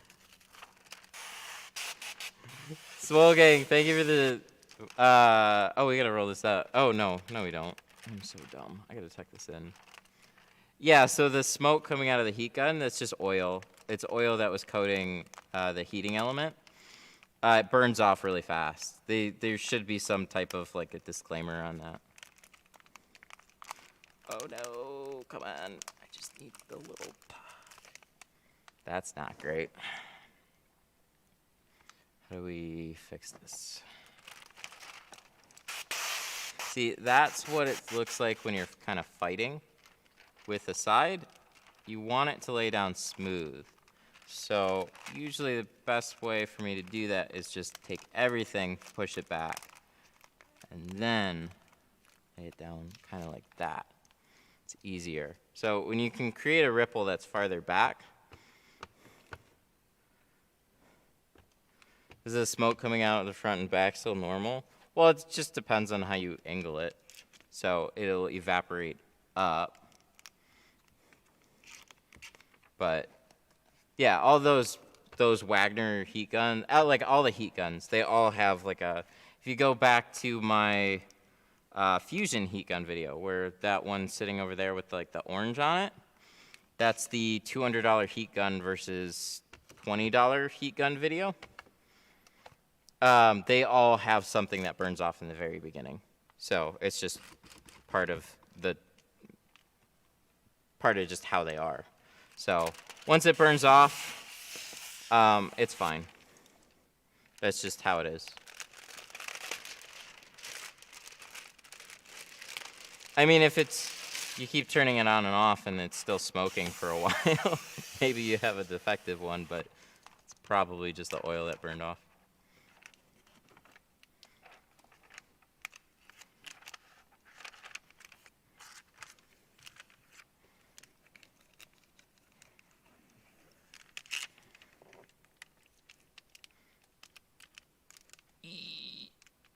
Don't grab, don't grab, don't grab. There we go.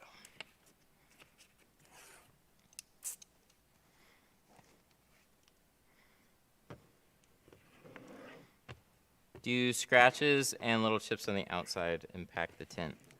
In a way, yeah. It's not going to hurt the tint, but you'll see them. So all those little imperfections, glass imperfections, are pretty much white. So when you tint the window, you're giving those things a really dark background, and they generally will stand out a little bit more. Which is why when you take a knife and you're cutting on the window and you accidentally scratch it, that's going to stick out like a sore thumb when you go to tint it. So, especially on windshields, used glass, you know, cars that are a little bit older that have some wear and tear, those type of things will stand out a little bit more. It's not a reason to not get your windows tinted, though. It's just something that you might notice when you're looking at it. Most of them are just like some light scratches and whatever. It's like if you have some light scratches there, then you probably have other things with your vehicle too that you're not super happy about.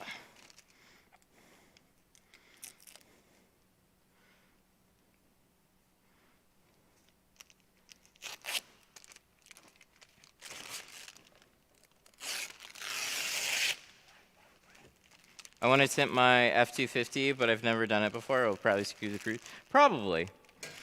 But that's fine. If you have a little bit of money to spend and just like get the stuff and play around with it, you might have some fun doing it. You'll understand it better. Who knows? Maybe it'll go well. F-250s, you have a couple different styles of back quarter windows. So some of the older models will have like these pop-out vent windows with button cutouts, and then the older models. Thank you very much. I need 35. Where's 35? Oh, I got these. I'm just gonna use this. Devon mistakes super chatted $4.99. When squeegeeing out a windshield, do you have a rule of thumb of where you like to start to get all the solution out without wrinkles and creasing? Ooh, good question. Thank you. 1 second.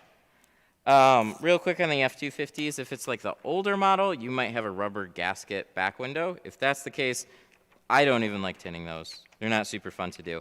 But if you have a newer model, you'll have a much easier time all the way around. They're the newer models are much easier to tint than the older ones. But Devin, thank you, sir. Devin with the 5. So squeezing out a windshield, do you have a rule of thumb of where you like to start? Yes, absolutely. Somebody told me this a long time ago. So you generally, the idea is to keep everything as smooth and even as you can. And so I guess the way to look at it, you can take some squeegeeing liberties with this, but generally speaking, imagine the whole back window was a pool, and you go boop, and then you get that ripple that comes out from that. So you really want to start from the center and kind of just like work your way out. Now what I'll usually do is I'll start in the center and just kind of like work up and then over to the sides and kind of spread everything out that way. But start from a middle section and just kind of work everything out. You'll see when we go to do this back window. Mine has pop-out windows. It's the 2003. Ugh.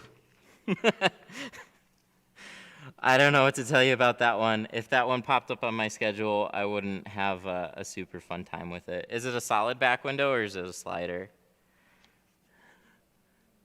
Because on the slider ones, they have a plastic back window or a plastic border. And on the solid ones, they will typically have a rubber set back window with no border. Okay, so it's gonna have the rubber set ones. So why does this always happen? I swear, people that want to tint their own vehicles, they have like pain in the ass vehicles to tint. Yeah, so you have the easiest way to do those quarters for you would be to physically remove them.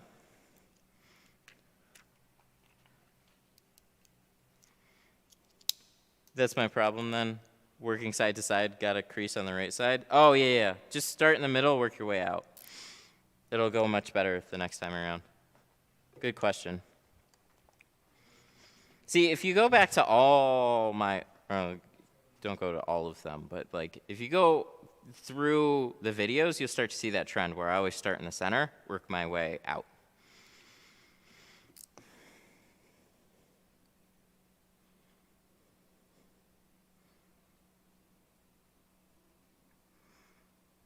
Yeah, so if you just want your truck tinted, I would take that one to a shop, have them tint it. Otherwise, there's just a lot. Because on those rubber set back windows, there's so much dirt that kind of builds up in those rubber seals, and it's got nowhere to go. So you could take like an air gun, some water, and like spray it out. There'd be extra cleaning things on there that I would have to do that I wouldn't do on a whole bunch of other vehicles. Plus, I'm in New Jersey, and the tint laws suck. You guys have like only 70%? Or is that different from New York? So on this top quarter, we're gonna round it a little bit more.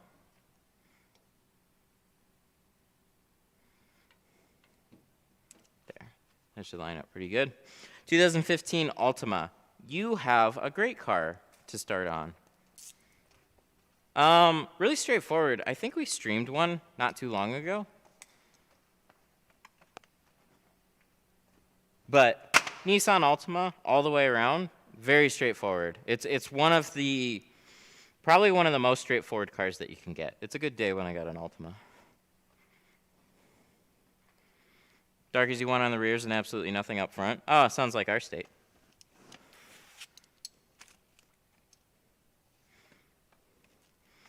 Ours is nothing on the front doors or the windshield without like a doctor's note, except top 4 inches. But that's a weird thing. I've done it a handful of times though. The Michigan legal limit is like really weird. Is there a way to distinguish between bubbles that go away and the ones that won't? Yes. How do you describe it?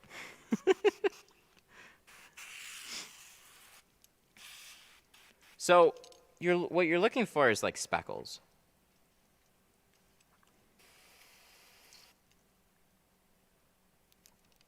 Speckles go away, or speckles don't go away.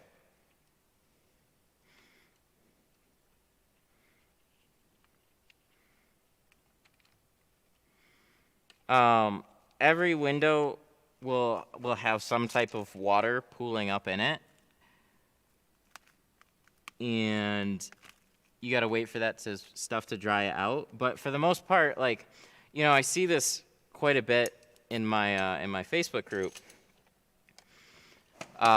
Like these weren't here before, but then as soon as the tint dried out, they appeared. What happened? It's like they were always there. You weren't looking for them, or they're just a little harder to see. So I guess just the more you get used to it, the easier it is to see. But speckles will appear like little speckles and dirt clumps and stuff like that. And if they're full of water, they will kind of appear invisible, but you just got to kind of move your head around, and you're looking for something that's like, it'll be very different looking from just moisture in between the film and the glass. Moisture will go away, air bubbles will not, and speckles will not go away either. Neither will creases. It's like it's a rigid material, so it's got to lay completely smooth with nothing underneath it, or else if there is, it'll look like crap.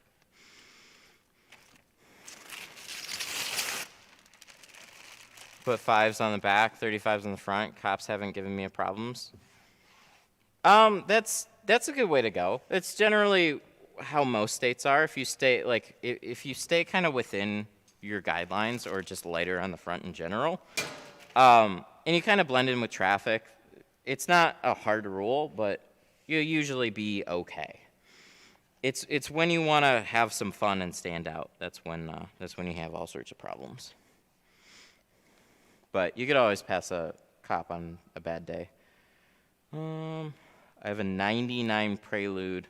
I watched your video, did everything in my driver's window, and it's peeling in the corners already. Not surprising. Window tinting, so just for anybody new that's watching this that's looking to like tint their own vehicle for the first time, window tinting takes a long time to get right. You can get lucky and kind of get it on the first couple of tries. If you really watch a lot of videos, you really pay attention, and you just kind of have a knack for it. More often than not, though, it's one of those things where, like, me, I was practicing for like a good year before I felt competent with like most situations, and it was like my full-time job. So I don't know. Some people can get it pretty quick, some people no. But if you have peeling windows, you have fingers, you have bubbles, and you haven't tinted much at all, it's no surprise. It's just that's part of the challenge with tinting. That's why when you take it to a shop and everything just turns out well and looks nice, the person that you took to, or whatever shop or person that you took the car to knows what they're doing, and they've been practicing for a long time.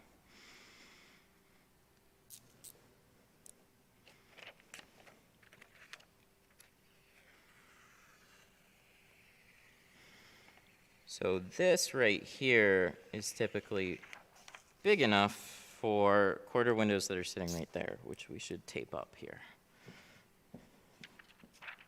We're going to get into this back window in just a minute, and then we'll wrap up those quarter windows, and then we got a full windshield to do.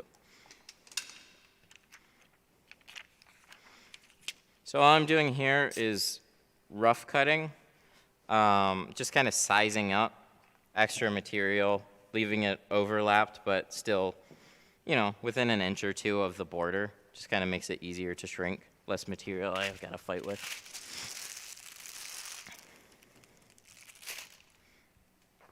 Oh yeah, we're gonna tape those. What's going on the front windshield? We're gonna do 50.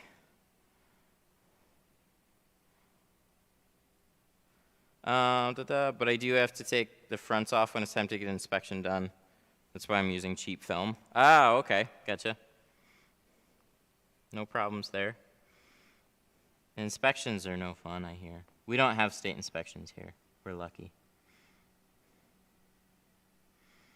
I hear some people, though, in those states, they end up, like, paying to, like, get it cleared. I don't know who they're paying.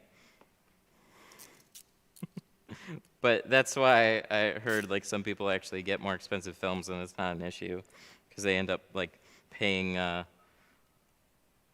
sketchy fee to get it waived.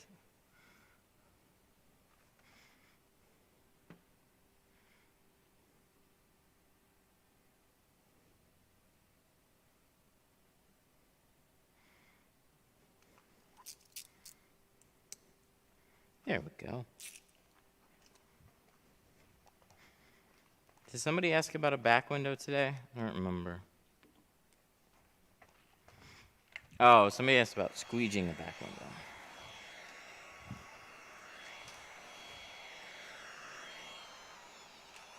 Whoa! I wonder if... Oh, it is. There we go. I thought this little heat gun finally kicked the bucket. It's still okay. Whew. Where I'm from, paying off inspector is common practice. I didn't know about that. Because we don't have it here, so Oh, it's no problem. The last one that I had go, I'm sad it wasn't on stream though. I turned it off, put it on the floor, and then it just started smoking. It wasn't like, it wasn't the fun smoke when you turn it on. It was the magic electronic smoke that once that escapes, it's done for.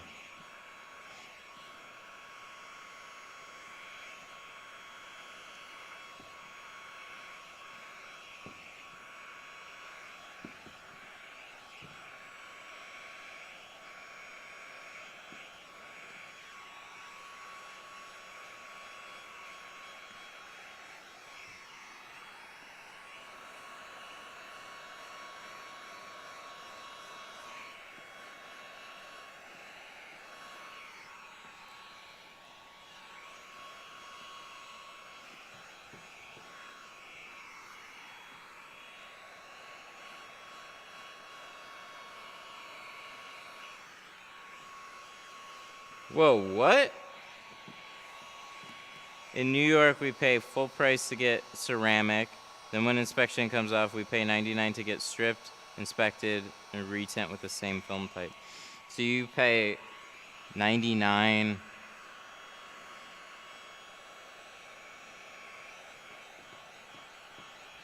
So you pay $100, and then I assume that you'd pay another full price for the tint job, because there's no way $99 to remove it and then just retint it. If they are, that's nuts. I mean, that's a hell of a deal.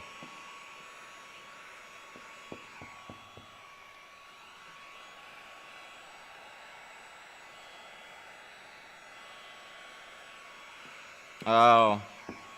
Yeah, be careful of stuff sticking to your heat gun. When I throw this on the floor, sometimes I'll put it on the extension cord, or at least it has in the past. It's never good. You don't want it burning through an extension cord and then shorting the whole thing.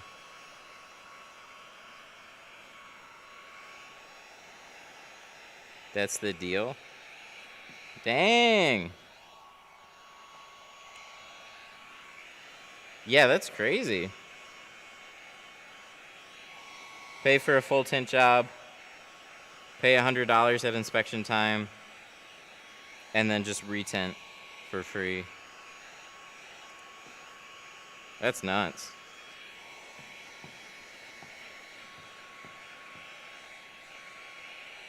Yeah, that's a hell of a deal, because most of the time, like if somebody needs to get a removal, especially around now, it's gonna cost like $250, basically the price of my standard job to get that film removed. That's without the windshield. It's just removals can be really time consuming. If you're using, but if you know your film and hopefully your film releases pretty easily, then it wouldn't be too bad, but still would have to charge to get that retinted. But I guess different state laws, you got some different things that you're fighting against. Maybe that's just on the upper tiers. Do you see my post about the school folders? Oh, yeah, I did. It's definitely an interesting idea. I mean, it looks like they'll work. There's quite a few things like that.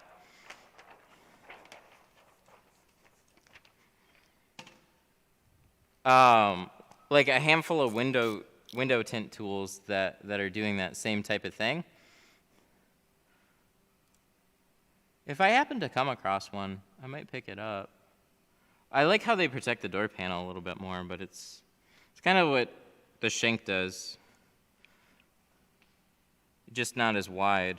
So whatever tool that you want to put in the seal to help widen up that seal a little bit. Hey!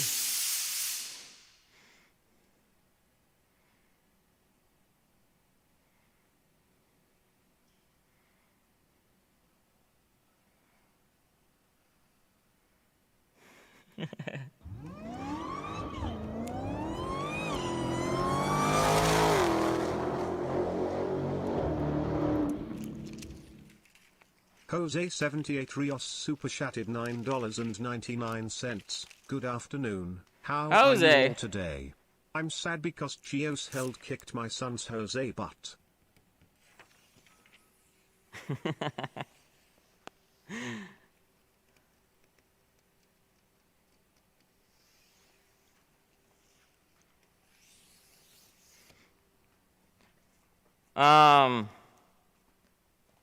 Jose with the 10, thank you. I'm doing well. Sad because GeoShield kicked my son Jose's butt. Yeah, I saw a couple of those posts. He super chatted last time to let me know that he didn't have an easy time with what was that? The V Nano. But I've never tried V Nano, so I can't speak on that one. But that's no good.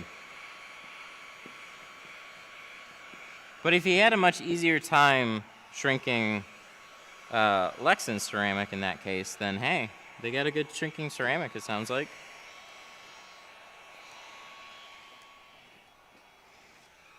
It's okay, not everybody's going to use Geo.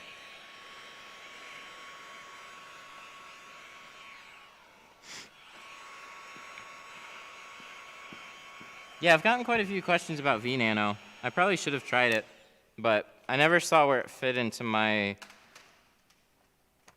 I never saw where it fit into my lineup, so that's why I never carried it, so I never even looked at it. But I heard good things about it.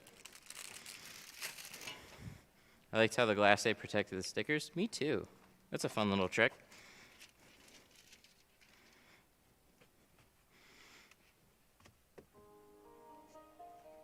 Oh, that's magical.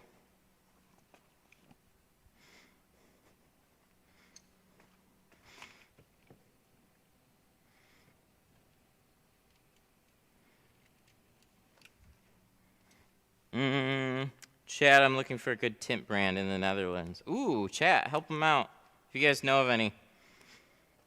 International window film brands is not my strong suit.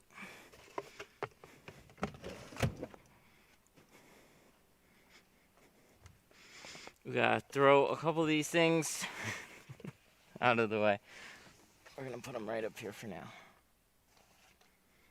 And then, so these guys, yep, we gotta put down the seats.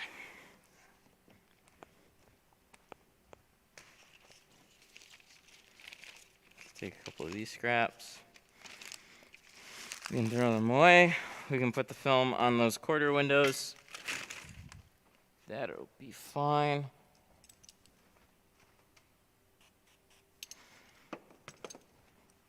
Oh, it's not too bad. You guys need to tint more. I'm so used to seeing stuff right around here. As long as there's not like old tint glue and it's not been down like, I don't know, like it's just general whatever. It never bothers me. I tried V Nano, it's different than Pro Nano. Oh. I figured. I just didn't know how different shrinking would be. I mean, I got a few things that I want to try out with, whoa. Is that like a power cooler? Is that what that is? What is that? Oh, we should throw a towel back here. Let's do that. Just in case.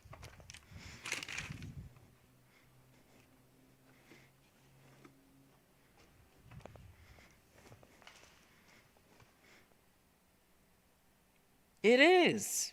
It looks like a power cooler. That's cool.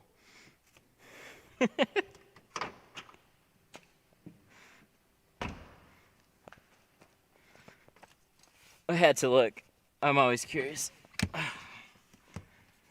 There we go. Headrest popped out.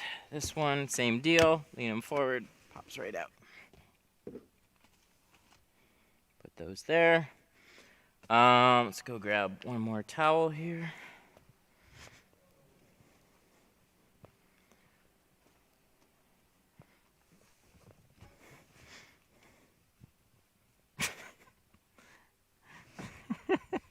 Imagine all that monster blowing up. I think we're fine. That would be a mess, though. It just make me laugh.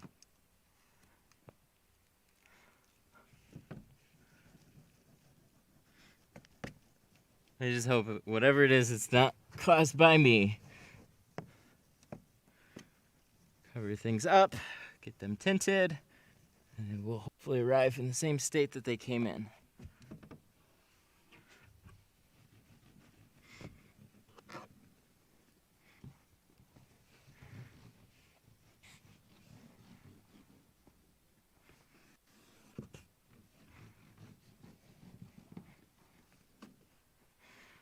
I had a thumbnail video, or thumbnail idea.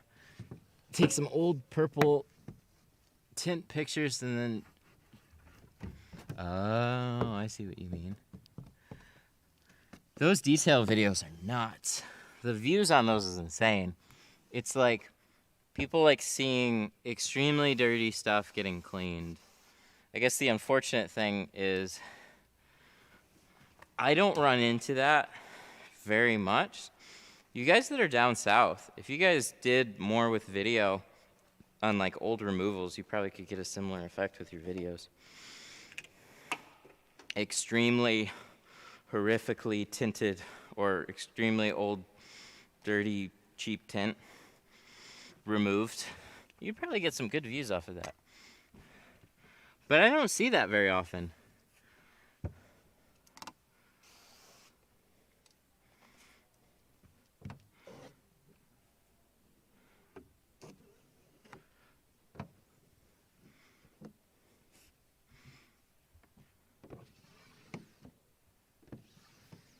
So on this one, we already loosened up this brake light. That's why it's kind of doing this.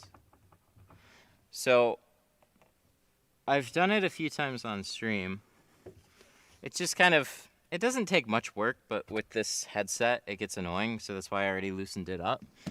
You have a few push pin style clips right up here.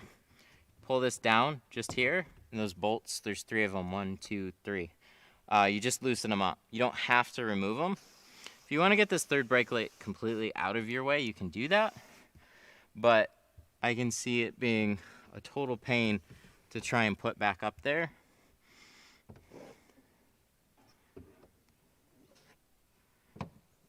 And line those bolts back up. To me, that would be hyper obnoxious.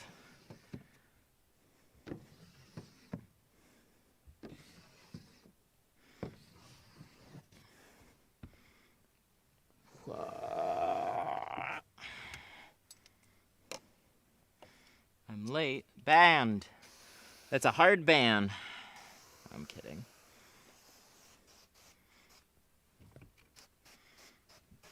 Headliner's ruined. No, it's not. Oh, shut up. You don't know what goes into a clean tint job.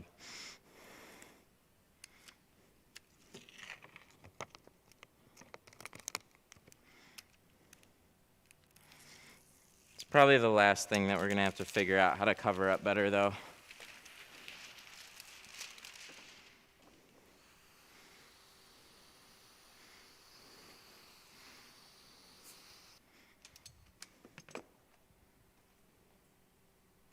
I've tinted for 27 years. I think I do.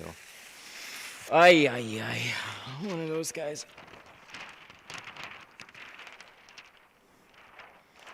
Even better.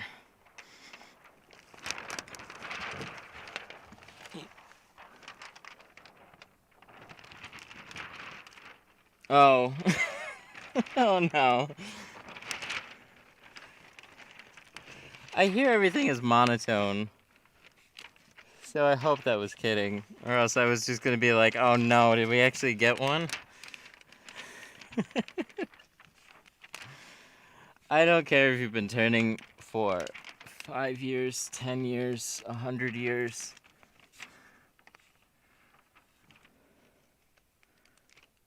You know. Backseat, nobody likes a backseat tinner.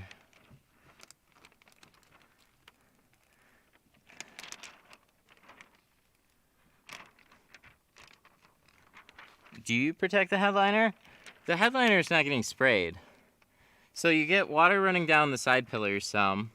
You have a towel mostly over the deck.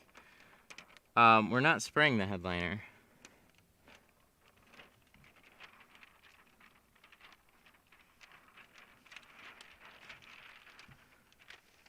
What a time to get a message like that,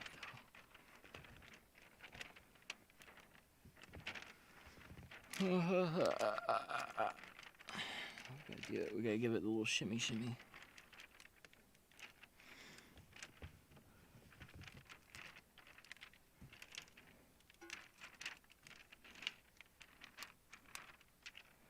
This one's it's not all that bad. You just gotta get it out of your way. The Impala is gonna be very similar to this, the newer model Impalas, or the most recent ones, where they put the third brake light up there and you can kind of pull it down and get it out of your way. But when you create that air tunnel, you basically make the top of the film flat,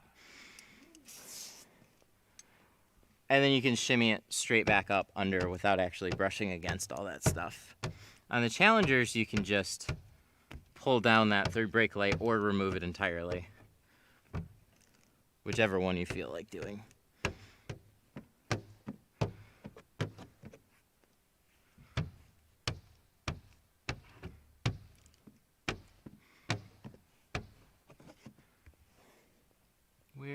There we go.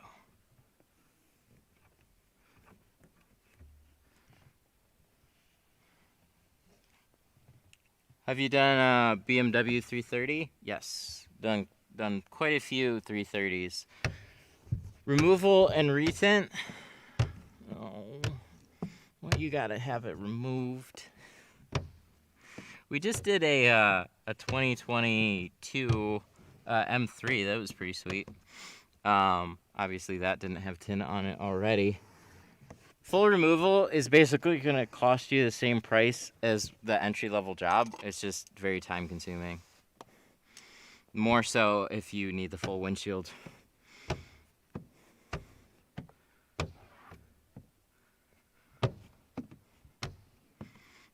I think people find... this is like an unintentional thing. I think people look how to remove the window tint on their car, and then they come across my channel and I'm live streaming and they're like, I can remove it, and I'm like, I can. I don't want to. Or maybe we can do that video that was suggested.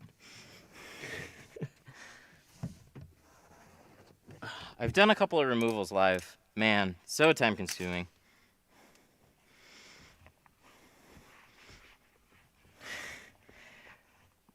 Just destroyed my rear defrosters, taking off old tint. Ooh, that's no good.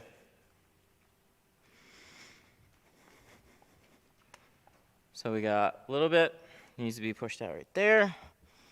So as simple as this. Shoop. Oh, a little bit further. Shoop. Ta-da. Nice. Oh yeah, we were using that. Don't go away, stay there. We're gonna clean off the outside. We gotta cut those quarters, then we gotta do the windshield. So defrosters, I don't know, they're usually okay, but you gotta remove the tint with like a steamer or something like that. If you just like rip it off or scrape it, you're gonna have a bad time. But most defrosters are okay as long as you just steam them off. Like take a steamer, steam the film, then you're gonna use like glass safe scrub pads. These are like Tint brand ones. You don't need those, but you definitely need stuff that is safe, glass safe, and you'll be fine. That and an adhesive remover. There's my squeegee, this guy.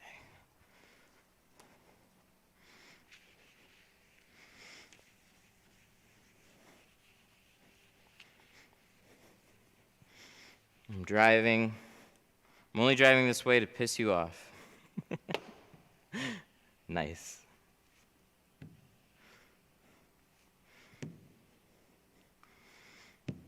I would get confused with a baby on board sticker.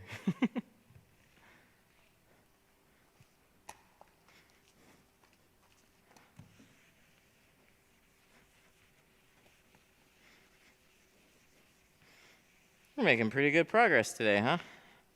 We got full windshield to do, so that'll take about 45. There's always a little bit more that goes into a full windshield. I used to do them faster, but ever since I've been reverse rolling, I've slowed down on them. But they turn out nicer that way. So we have a little air bubbles right there that needs to be pushed out before it dries in. Everything else seems pretty good here. What part of Detroit? We're over in Sterling Heights.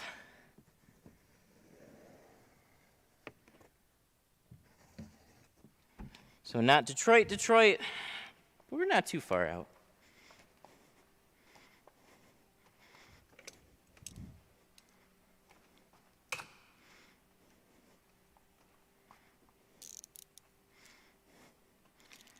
Do you think it's a good idea to add other services along with window tinting? Yeah, absolutely. It makes your business more complicated. So, but it sorry, I have to pause. That's the real question. How far are you from 8 Mile?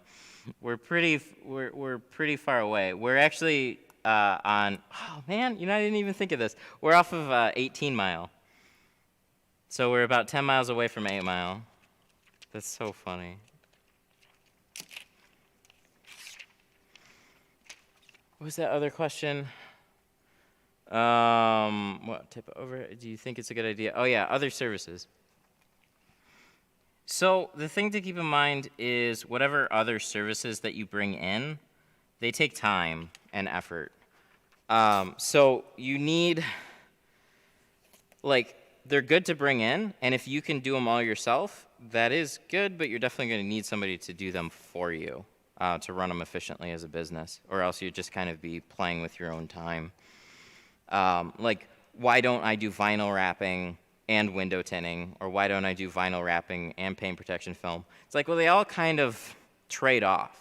So you could make a little bit more money with one or the other, but at the end of the day, I get enough tint business to kind of cover everything. So I don't want to waste any of that time by jumping back and forth between other skills. But if I had enough business, I could pull it in for somebody else to do.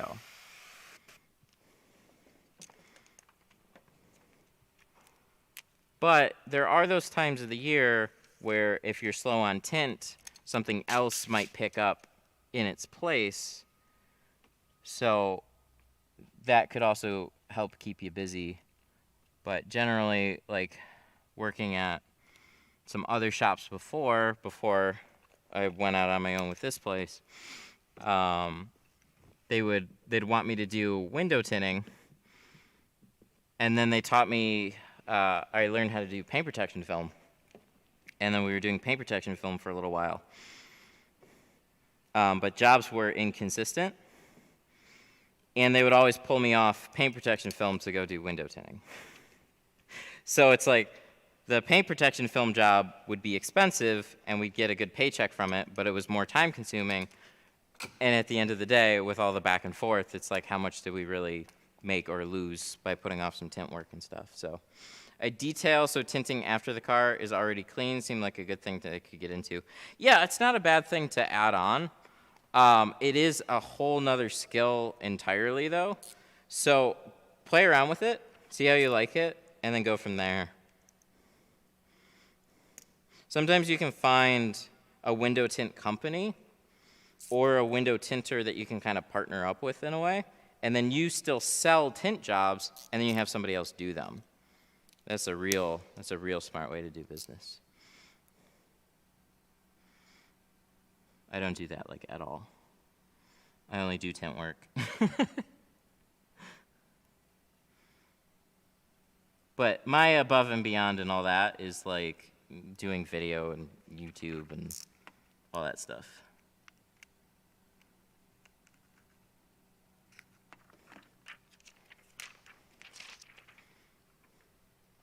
Oh yeah, we got water there we gotta press out. Oh yeah! Where's my... There. This guy. Right up here. So. Neat.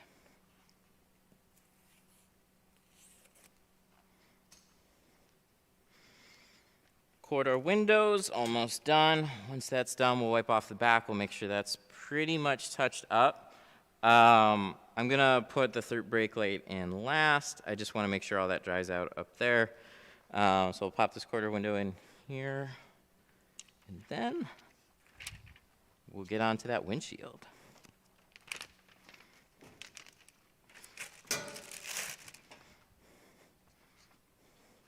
My company sells TintTech 2020. Have you tried that? What do you think of it? Yeah, I used TintTech 2020 for a number of years. It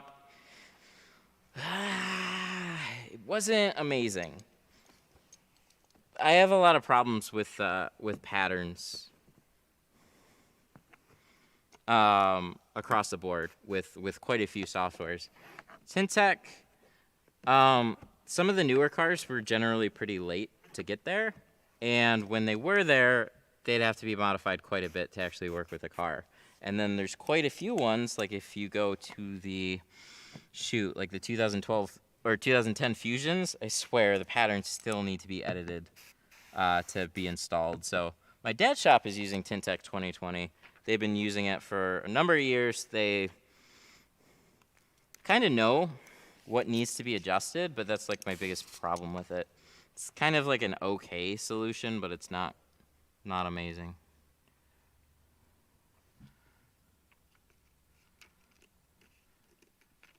People, longtime viewers to this, they know patterns. Patterns are everything. If you don't have good patterns, everything else is kind of whatever. If you don't have good patterns, you don't have anything.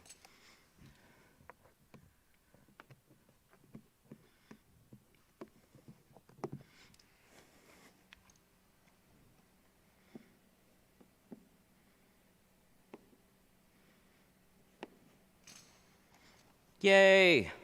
Quarter window installed. Da, da, da, da. So we're gonna wipe off all this.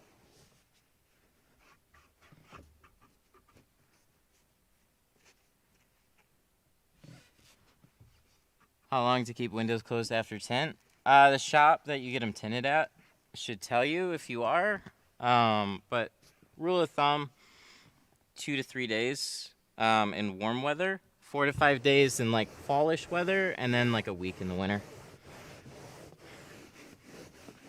In the summertime, like your windows will pretty much be dried out same day, but 2 to 3 days is always like suggested, just in case there's a little bit extra water in your windows.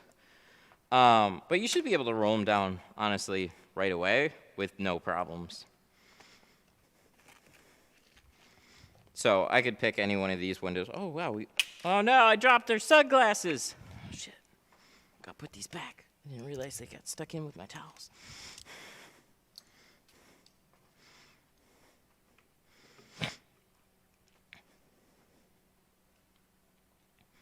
Can you not forget to go over reverse roll, please? Yeah. Give me one more reminder when I'm about to do it. Thank you for the reminder. I totally forgot.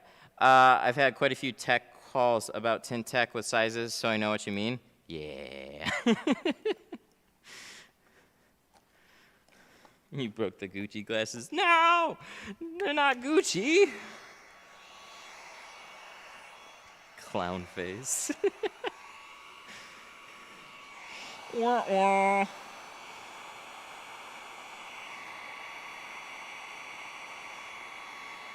I tell you, the pattern world is tough. Things need to be better quality control. Like,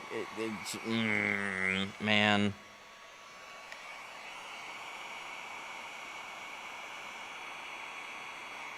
I used to think they were alright until I used like DAP.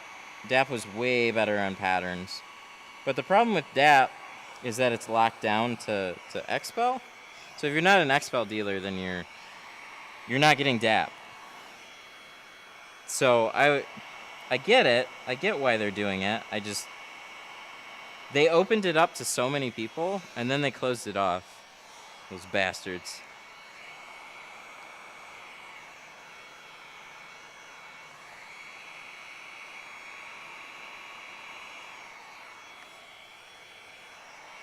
Those bastards.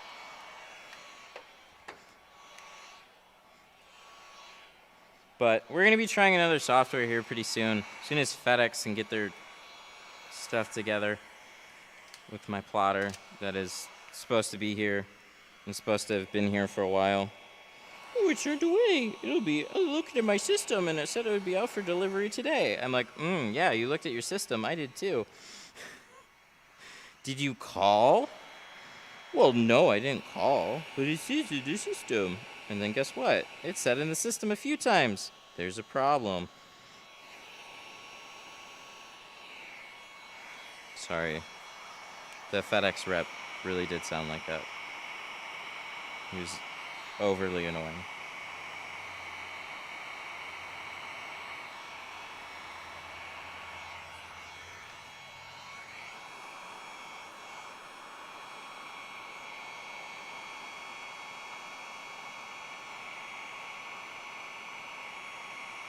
All right. We can get to Windshield now.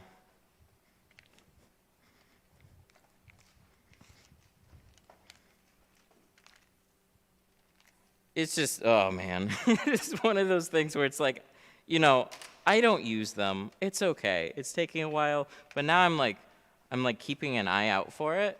And then I got people asking about it. And now it's like, it's beyond annoying. I'm like, no fair. DAP needs to be offered more freely. It was, and then they took a lot of market share, and then they closed it off. It's a tool to sell their brand, not an assistant for most window tint companies. Which angle blade do you use? Stainless steel only come in 60s, so for the most part, that's what I use. Occasionally, you see me use a 30-degree blade. It's only for like top edges, and I don't use it all the time. There isn't really any rhyme or reason to it. It's just sometimes I have it on hand, and then sometimes I don't. You can use either or. FedEx destroys a lot of our plotters that we send out. Ugh. That's no good. Yeah, that's really no good. Send me UPS maybe? I don't know, but I hear UPS. UPS is pretty good around here, but I hear it's just as bad for other areas. Like some places like FedEx, some places like UPS. It all just depends on who's working in your area. Just like a tinter. I don't even know what the situation's going to be with the plotter that just is missing. Like that seems like of all the things, it's like you're sending out at minimum well in most cases at least a $2,000+ machine. No good. What plotter? So we're going with a what is called a workhorse plotter, which is probably some unknown whatever brand. But I kind of like that because Roland and Graphtec, those are like the top known brands, and I'm very familiar with Graphtec. I had a Vinyl Express, well, technically still have a Vinyl Express plotter, which is like Graphtec's cheaper cousin. Same buttons and everything. I'd assume maybe some differences on the motor, or maybe it's all just branding, I'm not sure. But yeah, we're trying out something that's a little bit more affordable because there's a lot of people that are looking to get into tint, but they're not going to spend $5,000 right out of the gate for a Graph Tech. So this one retails for, I think like 1,700, and it's like a full size. So it's like a 50-inch plotter.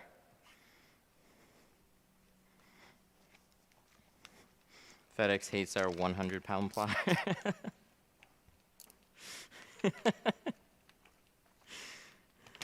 That's no good. Yeah, this one was like, it was on track to be, like, it got shipped out, and then just the tracking never updated, and then, you know, you wait, then eventually you call, and then all the tracking updated, looked like it was on the truck, and then it's never showed up. It's like, what the hell? No fun. Tint Depot?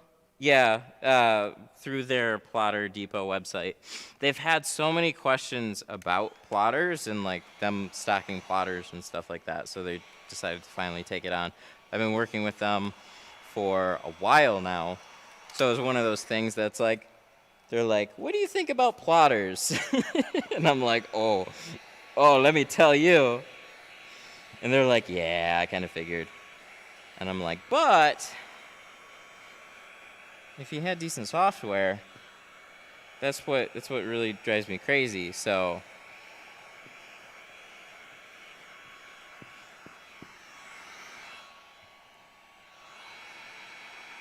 you're waiting for our plotter from FedEx? Wait, what, bro? Can you reword that?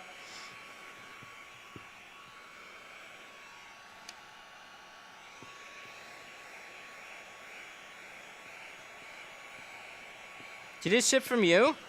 That'd be funny.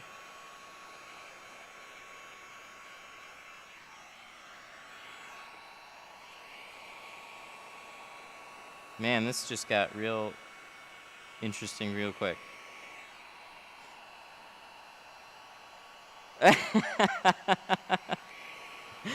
Tupac's Ghost. I like the username too. It's lost. We sent in a claim for FedEx. Oh, okay. I kind of figured, but I called this morning and they still gave me like this runaround. So I let Arturo know.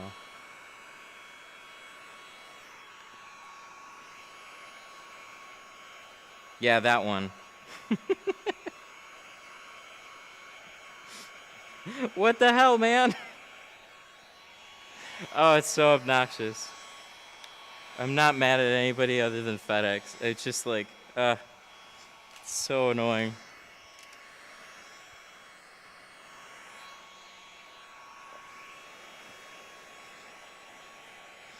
FedEx is doing something similar with the pair of shoes I ordered. That's no fun. It's just like left in limbo. Like, so it's not like they're claiming it as lost. They're working with the facility to find it, and it's like, okay, so it's just, how long is this gonna stay in limbo until it's finally like declared lost? I have no idea. They're like, well, we're showing that Thursday or the 30th looks like the next date that it will approximately be there. Like, what do you mean approximately? Well, we can't guarantee that it'll be. It's like, bud, it's like, it's gonna be like a 60-inch box. If it's on a truck, you'll see it.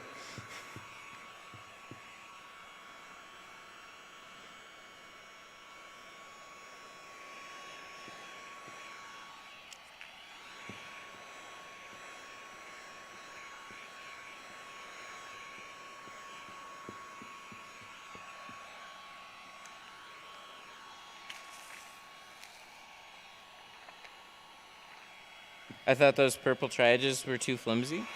What? You hating on the Tint Whiz ones? Can't keep up. Told them they should stop taking orders.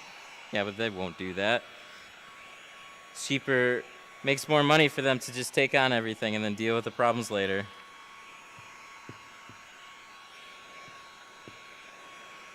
I mean, they got your money.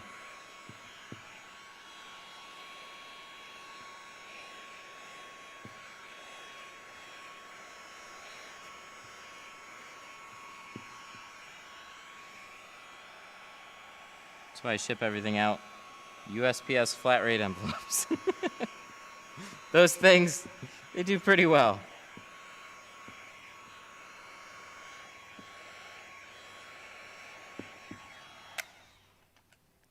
Oh, do I gotta touch up that middle? I gotta touch up that middle. Just a little bit. It's almost all shrunk.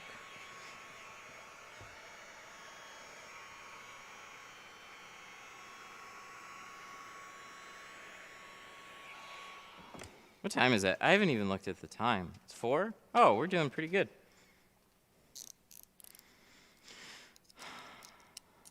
Won't get no more of my money. You tell them. You're mad. I am.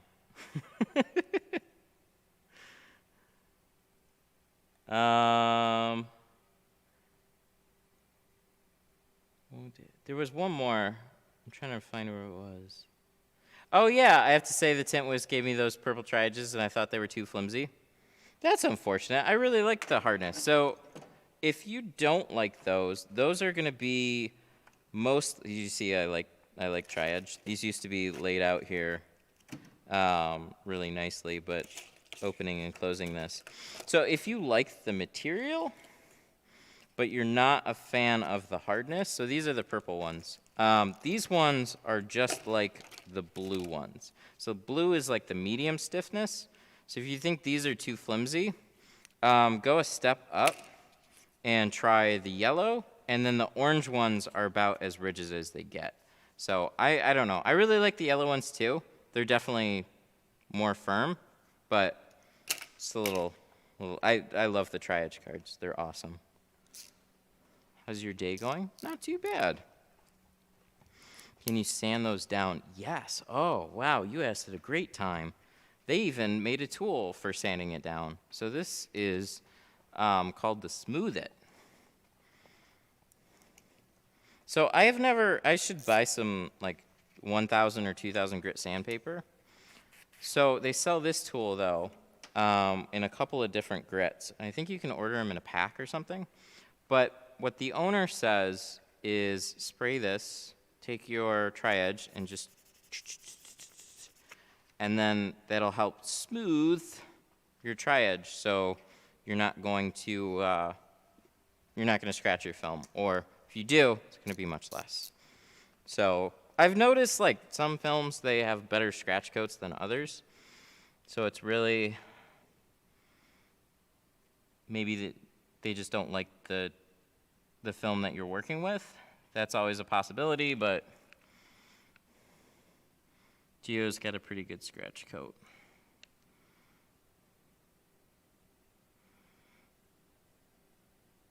Good timing for that one, though. Sometimes I lose that thing. I lose a bunch of other stuff.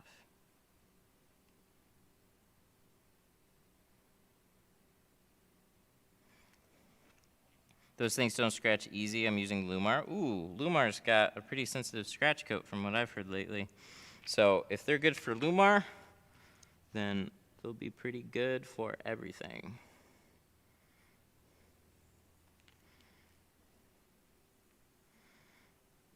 I should have swapped my blade out.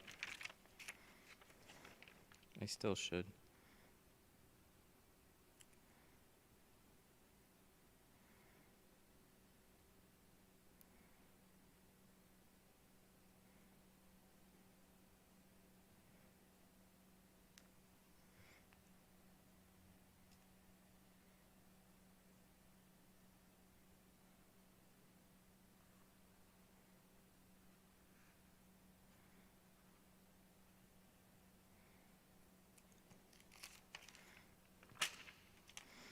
We'll do it on the other side.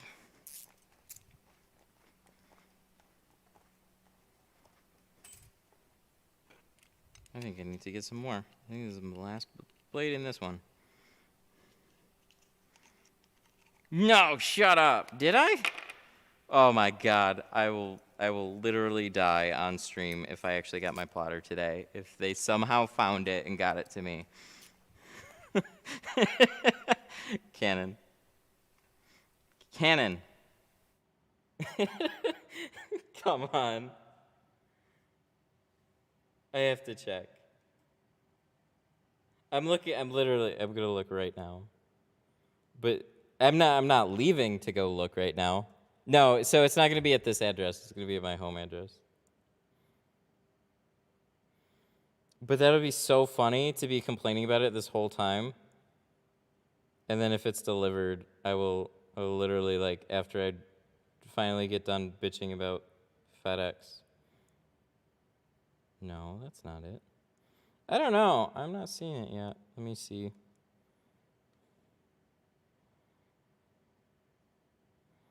I'm checking, like, outside cameras. No, it still says potentially delayed on the tracking.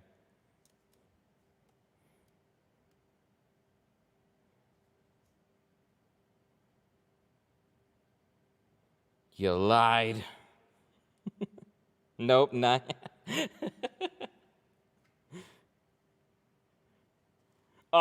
This is the worst.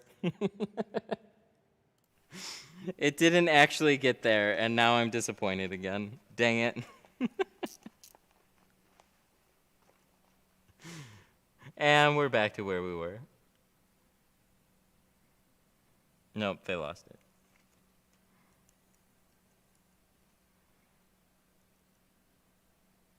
Go check. I refreshed it. My wife is at home, and if she says it's not there, it's definitely not there.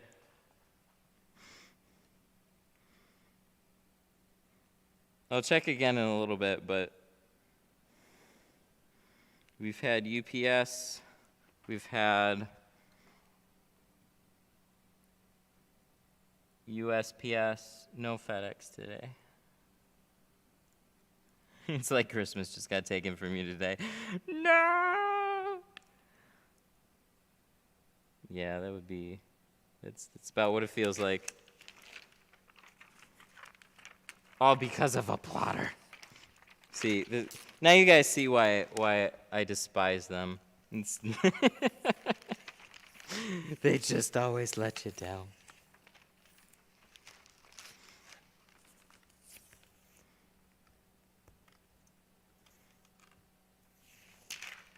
Ugh. Sweet. That's fine.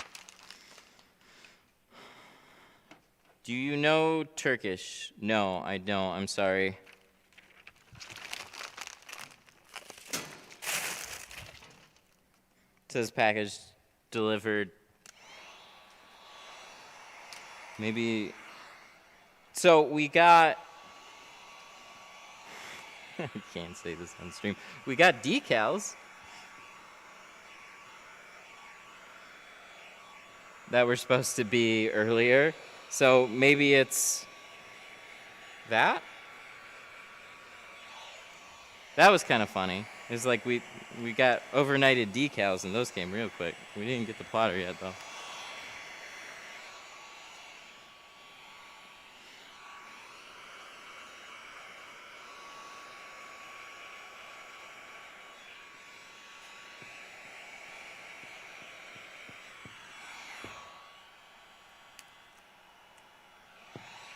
Let's not give away addresses here. Yes, sir. Reverse roll reminder.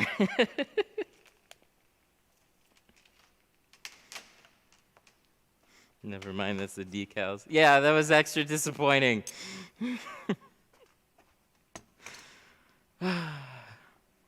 Yeah, somehow decals, no problem. Plotter, nah.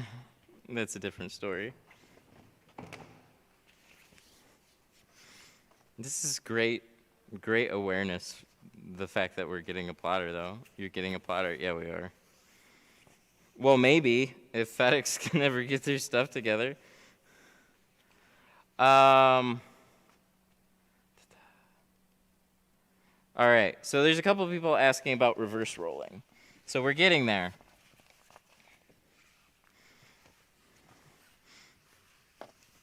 They just want new shoes. They lose your shoes too.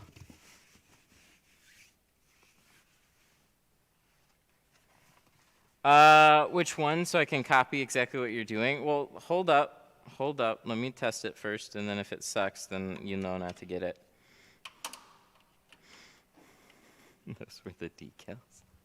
Tupac's ghost came to tell us that we received the decals.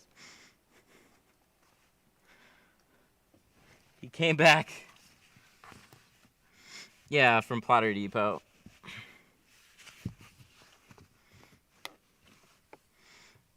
So we're going to be trying a plotter. We're going to be trying film cut. I have not used either. I have heard from somebody that has used film and vinyl that they liked this other software over it. So that is at least more reassuring, but still I'm very jaded from plotters, so stay tuned. Just like this towel. Ugh. Just need this to come over a little bit more. I really like this idea, but this is not the most fun window to try and put this towel in here.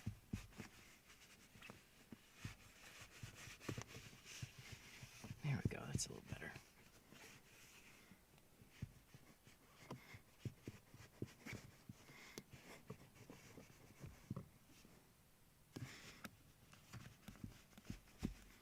Yay! Almost. Almost. Yes. See how this stays out of the way? That's what I want. If I can get a towel that stays out of my way, then covers everything, that's the best. But that towel is falling apart. Those were the decals. Imagine my disappointment yesterday.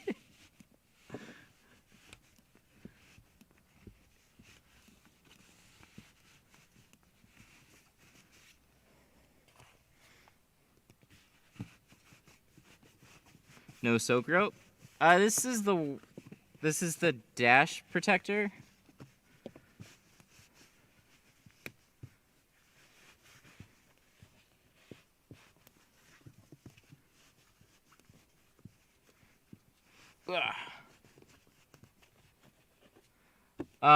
But it's falling apart, so I don't suggest this one. I don't suggest anybody spend money on this. If you get one, use it until it falls apart, and then figure out another solution. Wow. My headset, Velcro, it just stuck to the towel back there. That's fun. 412. Pretty much on track here. All right, so what do we need? We need a clay bar, a scrub pad. We need this guy. We need, look at these covers. Oh, it's so nice. And probably a razor blade.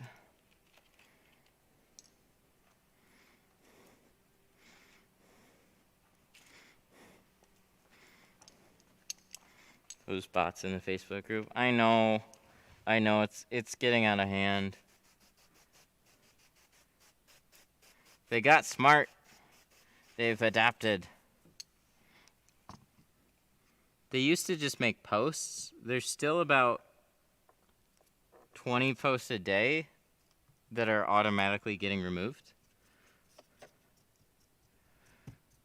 But there's no comment filters. There's just like comment flags.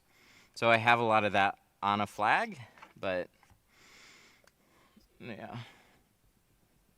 Did you get your 750 cash from Cash App?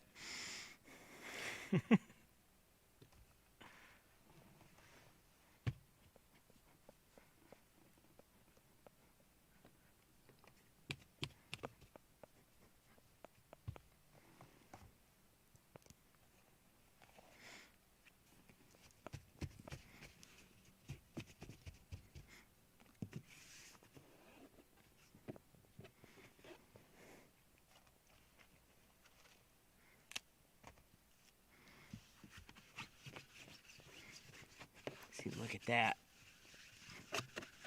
Just stays out of the way. I wonder. I've been using this towel for like about a month now, I think. But we don't use it on every car. It doesn't get a ton of use. But it's just hanging on. It's hanging on long enough for me to keep it.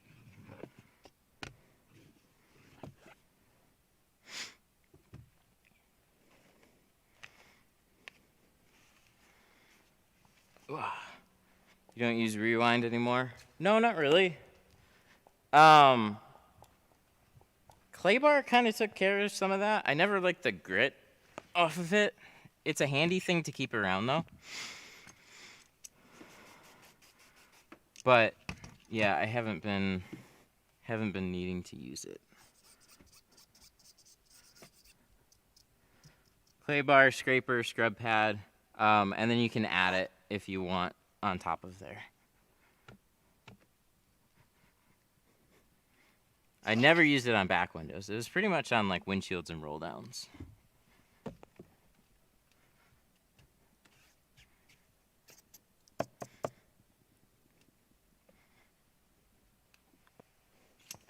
But it kind of just depends.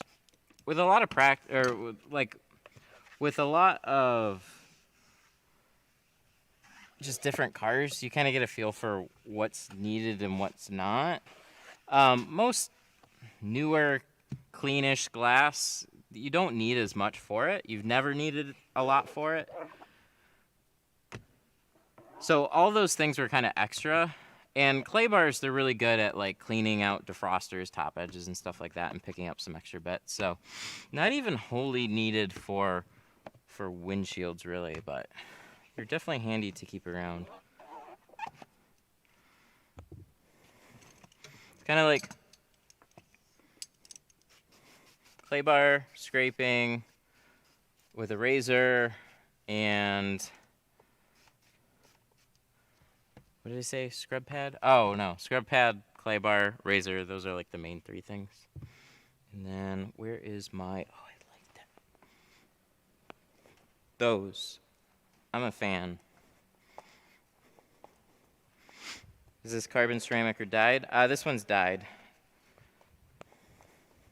This is the Pro Classic.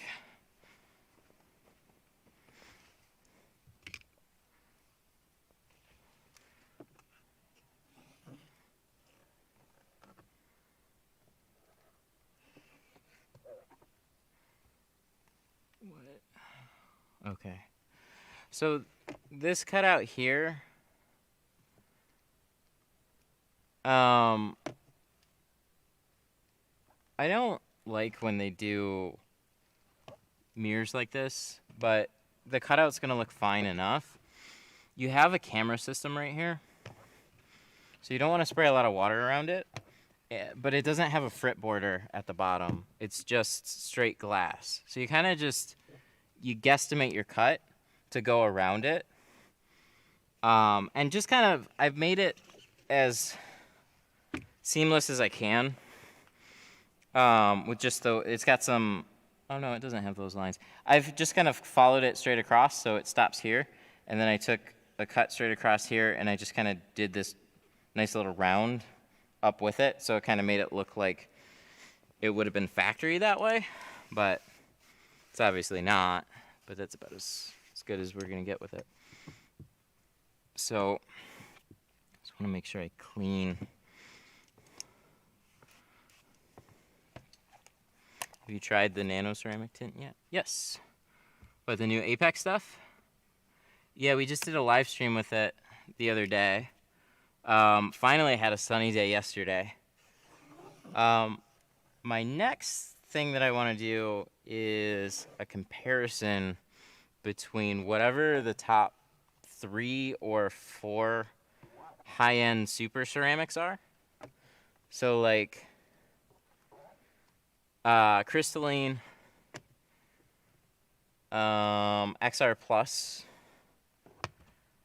Apex, and maybe something else.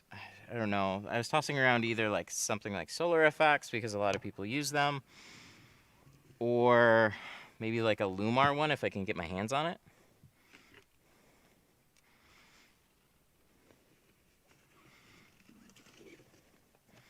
Autobahn?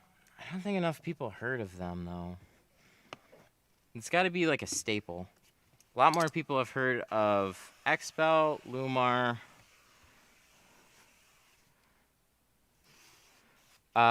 Apex, just because it's what I'm comparing it up against, because it's new.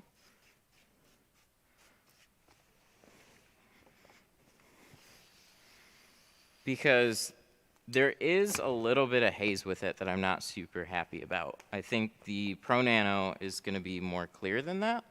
So that's why I want to check it against some other things before I just start talking about it. But that's what I found. I think it looks really good, but I don't want to make excuses for it. There's just, you know, that low angle haze issue.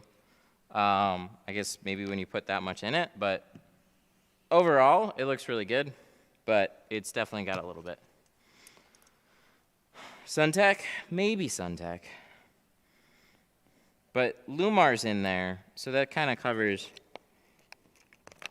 Suntech in a way. Like, I'd want to do Lumar's Formula 1, not just CTX. Well, because that's not even comparable then.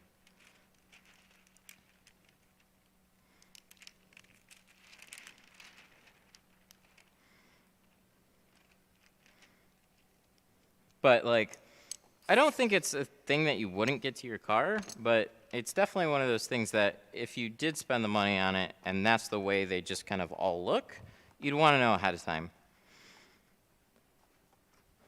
What percent? 50? I'm tossing around either 50 or 35. I probably would prefer 50, but either one would work. But it's got to be consistent. So I'd tint my windshield in all 4 of them. And then I'd drive around with it for a little while. Literally split up the middle. I don't think it's going to look particularly good, but I'll do it.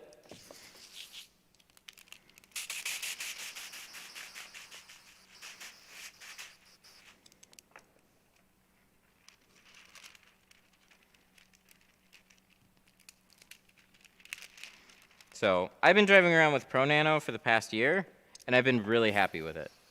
I don't have anything bad to say about that film. It's a little bit on the warm side, so that's just kind of personal preference there. But I haven't had any haze issues on that. Going to a super ceramic, there's a little bit more. I mean, shit, we might even do Lexan on that, man.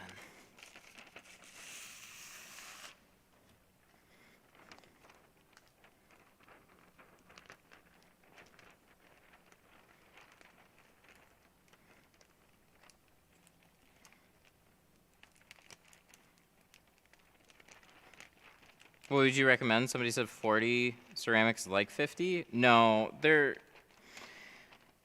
no. I don't want to confuse you too much. Some films will have a little bit of a darker tone to them, but that doesn't mean that they're any more of a darker shade. So 50 in ceramic across the board from anybody is going to be roughly 50%. There's just a couple of degrees difference between a few of them.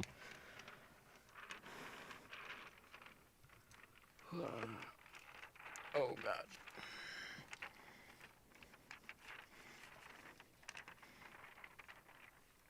But 50% or 40%, those are really comfortable shades to have on a windshield. This is 50% right now. But if I was doing this in ceramic, it'd look basically the same. There'd be a tone difference, but there isn't like a particular look to ceramic versus carbon versus dyed. That's all myth. Is Gila tint supposed to be shrunk? Yes. Oh no! Shut up. Hang on. Oh no! I literally can't do anything. I'm so sorry.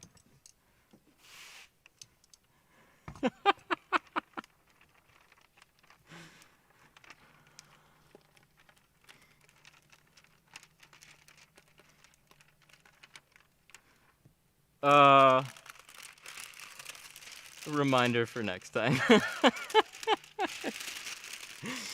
It caught me at the worst possible time. Okay, I can get the GoPro running again, but I have to swap out a battery. But I'm finishing up the reverse roll right now. I just, there's absolutely no way that I can start again. Not unless I make a mistake here.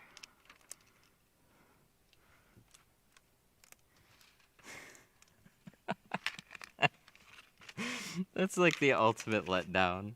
He like gave me 2 or 3 like reminders, and I think I half forgot when I started this too. So I'm sorry. I just get, there's so many questions. That's why I don't remember to order stuff after I tint a car. I'm just like, oh, what was I supposed to do today? I don't know. I got 100 other things I gotta do. Okay. Canon. Sorry. So that would be, whoa, that's fun. Yep, that's this. GoPro is good. The HDMI transmitter battery. See, when we go for a full windshield, sometimes we just don't make it. I should have swapped it.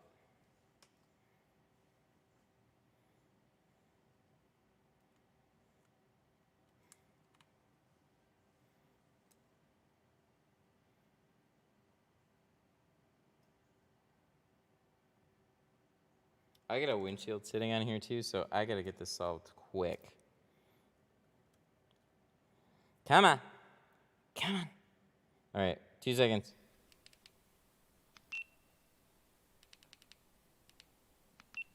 There we go. Canon.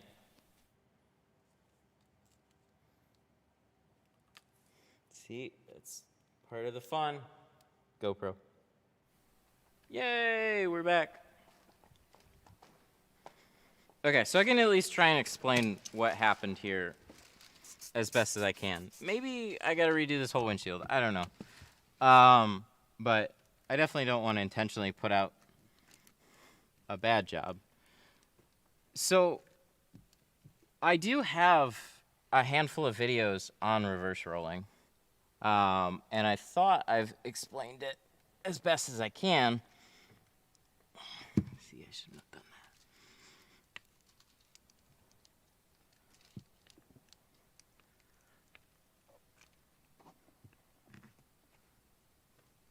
Sorry.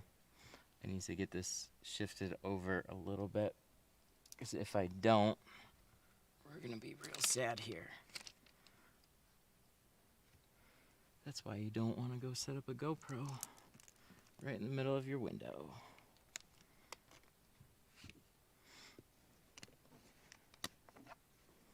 Yay! I think that's okay. We were just a little bit shy on one of the edges.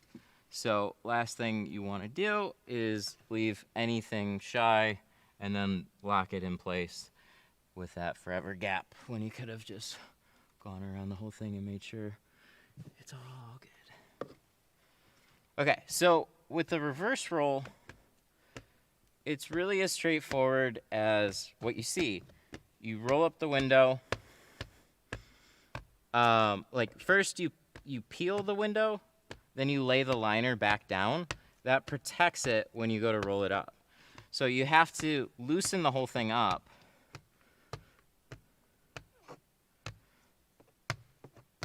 And then lay the liner back down in the same spot that you picked it up from. Then you want to start on like the passenger side. You want to roll the whole thing up. And then when you get to the very end, That's where the magic happens. So really, you just take that liner and you flip it over onto the roll side. And then when you start unrolling it, the liner is now sticking to the back side of the film.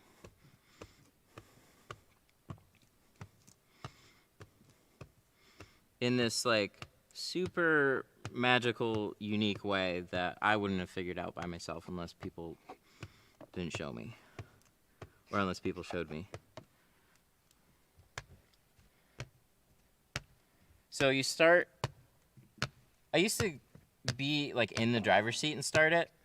I found with some suggestions, it's really good to start on the passenger side, get that roll there, and then you just start gently unrolling it, and you just follow it the whole way across.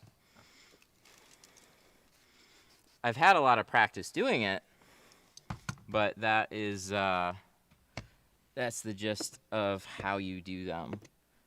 So, sorry, the camera died right there.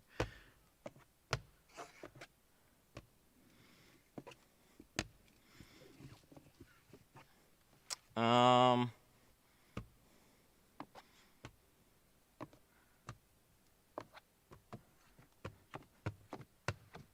often get a crease in the driver's side. I'm not sure why, but when I used to carry them in, I used to get a handful of creases, or like Frankenstein, the full windshield, instead of reverse rolling, I used to get a handful of creases kind of right in this area.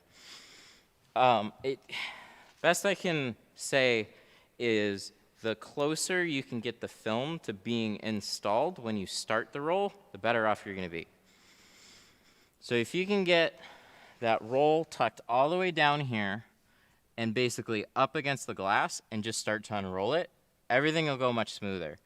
If you have part of it overlapping the top or the sides, or just it's kind of not where it's supposed to be, you're gonna have some issues with the film falling back. But it should be as simple as rolling it up like a poster after you shrunk it and then squeegeeing it out. Somebody in chat just asked, I always get fingers at the bottom. Is that because they don't shrink properly? Yep, you gotta shrink more. So, I didn't realize this. Some of you guys, like, I get it when it's early on. You're not really sure why you're doing the things that you're doing. So when you shrink a window, it all should look flat. There's no like in between where it's like, oh yeah, I shrunk that window, and then you only got rid of you only half smoothed it down, and there's still a bunch of wavy tint. It all needs to look smooth. If it doesn't look smooth on the outside, it's not going to look smooth on the inside. Have you ever used a torch? Yeah, I have. Not a ton.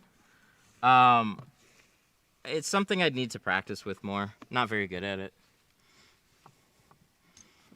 But there's a lot of people that watch that are still pretty new, so it would be something that I would do maybe once in a while. But there's always this kind of shock factor when you first see somebody using a torch, and then when you're talking about customers' vehicles getting torched. Puts a few of them on edge. Heat guns, always good. Torch, mostly for speed and a little bit of show. I use a hairdryer. Do you think that's my problem? Oh, come on. You know that's your problem. That's always funny too. I didn't use any of the things that you used in your videos or your streams. Why am I having problems? It's maybe that. There's some basics. Need heat guns, heat gun, need a squeegee. And some side tools and a scraper. But watch my Amazon window tint video. I went through all the kits, or like through, I went through 5 popular kits and what to look out for. Because when you're buying something like that, or when you're starting out, there's a whole lot of options out there, but it gives a good overview of what you're looking for. And then you can see where they're being used. I need to make a whole like window tinting for beginners. Just spend a day with a car, shoot a whole little series, and then post that in chunks. Imagine going mobile and using a hairdryer. Somebody's had to have done it. I have a video on the channel that's literally using a hairdryer. You can kind of get away with it on a door, but you still should know what you're doing. Hairdryer it just doesn't get hot enough. That's a question I get a lot. Can I use a hairdryer? You can. It's not going to go well, but you can.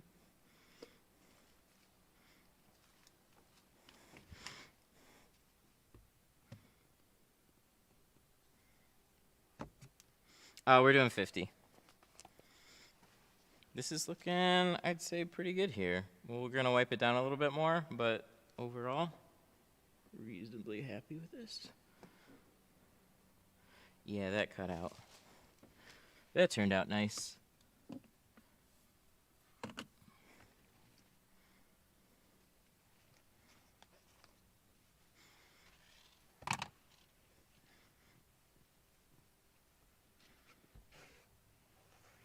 So we got a little finger right there.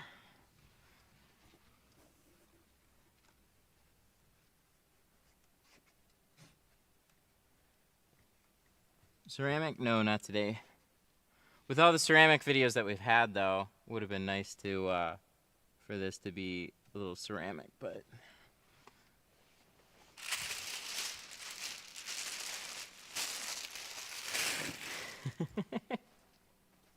are you supposed to? Oh my God! Some of you guys. Are you supposed to shrink before or after you take off the clear? You shrink before. The clear is a protector.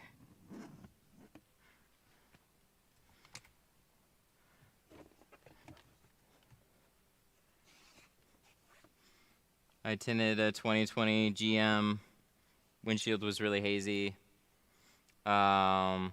Windshield film looked really hazy. Customer was not happy. Did you use, I'm assuming, a carbon or a ceramic film?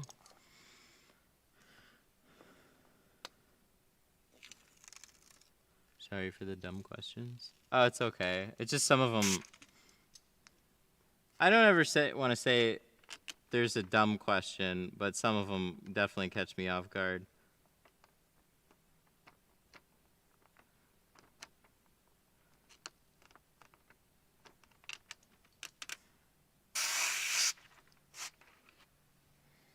Suntech ceramic? Oh, well, that's no good.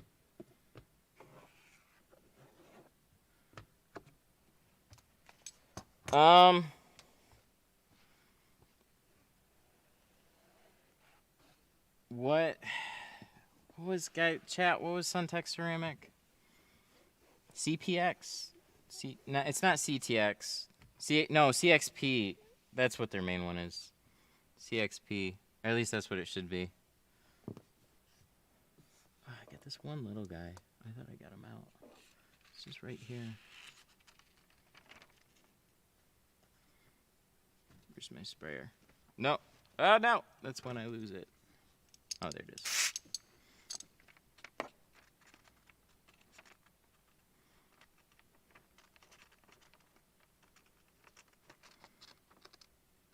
Which tint do you recommend to be easiest to install, ceramic or vinyl? Vinyl. Vinyl is going to be the easiest material to work out of or work with. There's a whole lot that goes along with it, though. Like, there's bigger jobs and stuff involved. But you can get into commercial vinyl wrapping. That's pretty straightforward. Architectural is a good money maker, so that's in window tinting. Oh, there it is. Sorry, it's just this one little guy right here that just won't go away.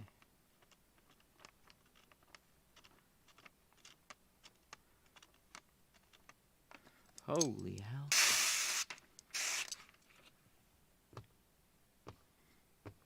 Hey, there we go. Much better. Sorry about that. But when you got something there and you can get it out, then get it out.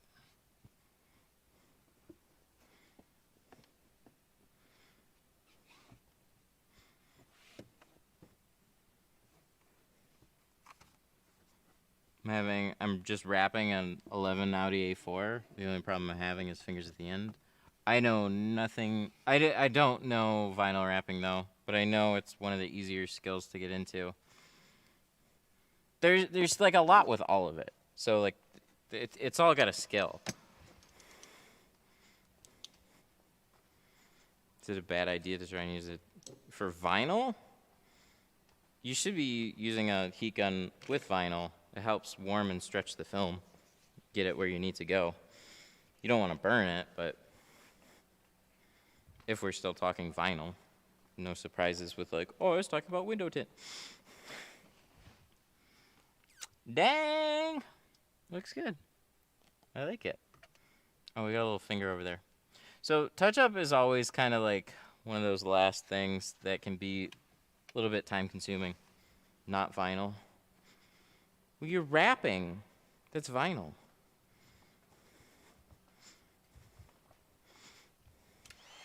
Yes, you can use a heat gun on the ends. That's how you shrink the film. So if you have fingers, it's because the film isn't shrunk.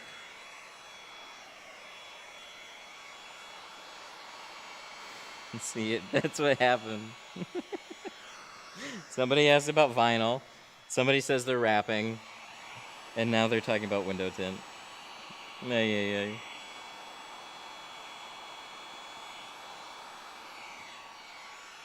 So, yeah, for window tinting, you need to shrink everything. So whenever you have little fingers at the bottom, the top, anywhere, you got to shrink them. Yeah, see, there's a little pooling of water. Glad I didn't put that brake light down. A little finger right there.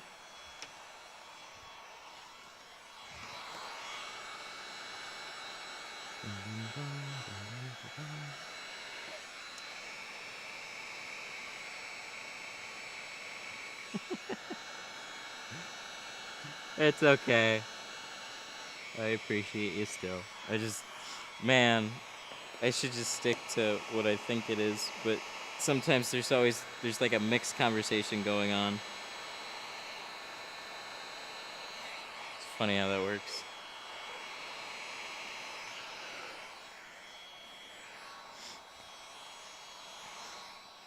So if you skip back in the video a little bit, there's a point where I cut this pattern out. So I shrunk it and then I cut it. After I cut it, I take a heat gun and I go back around all my edges before I go to install the film. I want to make sure everything is kind of in place where it's supposed to go. Before I go to install it. It just reduces any problems on the inside.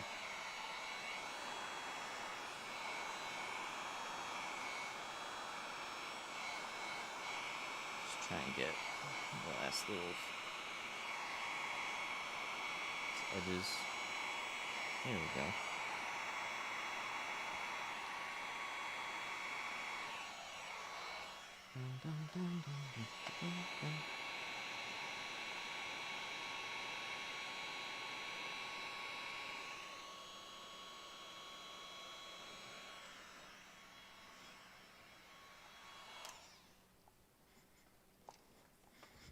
Yesterday I tried using a heat gun. At the ends of the fingers, huge bubbles appeared, and it started unsticking from the windshield. You might have gotten that window so hot that you started boiling the water underneath. So if you have fingers on the inside that are popping up after you've installed it, those are some of the most difficult ones to get out because they're still wet. You can actually heat it up to the point where you're literally boiling and steaming the water underneath, and then the whole thing will just start to blister. Sounds like that's what happened. I was only using a hairdryer. You can still get glass hot with a hairdryer if you hold it there long enough. I mean, at some point, those are my only theories. I have no idea at some point. You shouldn't be using a hairdryer anyways.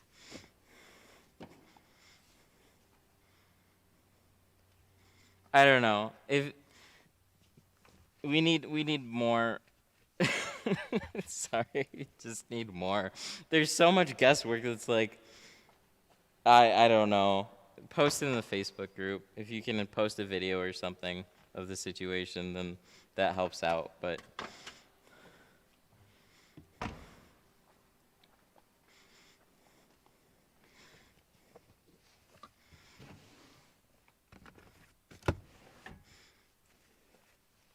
feel I need to get my window shrinking down a little better.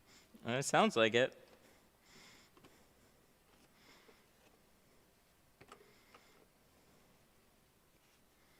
So when you shrink a window properly, you're not going to have hardly anything pop up. You might have something that you have to touch up, but it should be very minimal.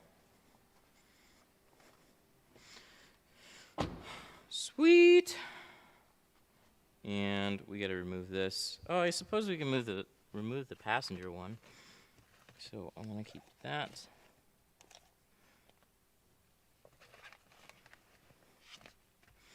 When I shrink, do I need to heat towards the end of the tint or more towards the middle? Oh, you just need to, you have no idea what you're doing. You need to go watch some videos. Watch any of my heat shrinking videos. You're just like starting right in the middle with a bunch of guesswork. I have a lot of shrinking videos on the channel. Follow some of those guides, and then let me know how it goes.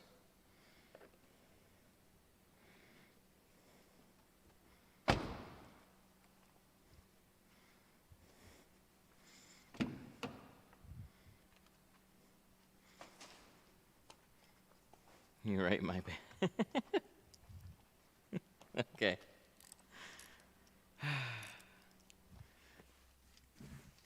Okay, so putting this guy back in here. See, 3 bolts. 1.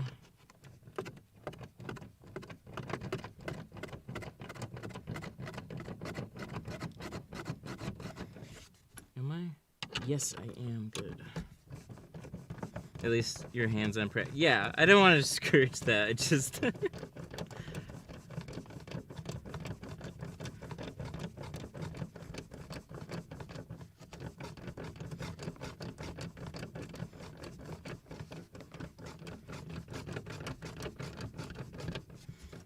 we go. There's 2.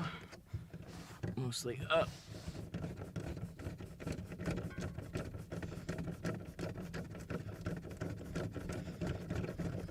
Come on.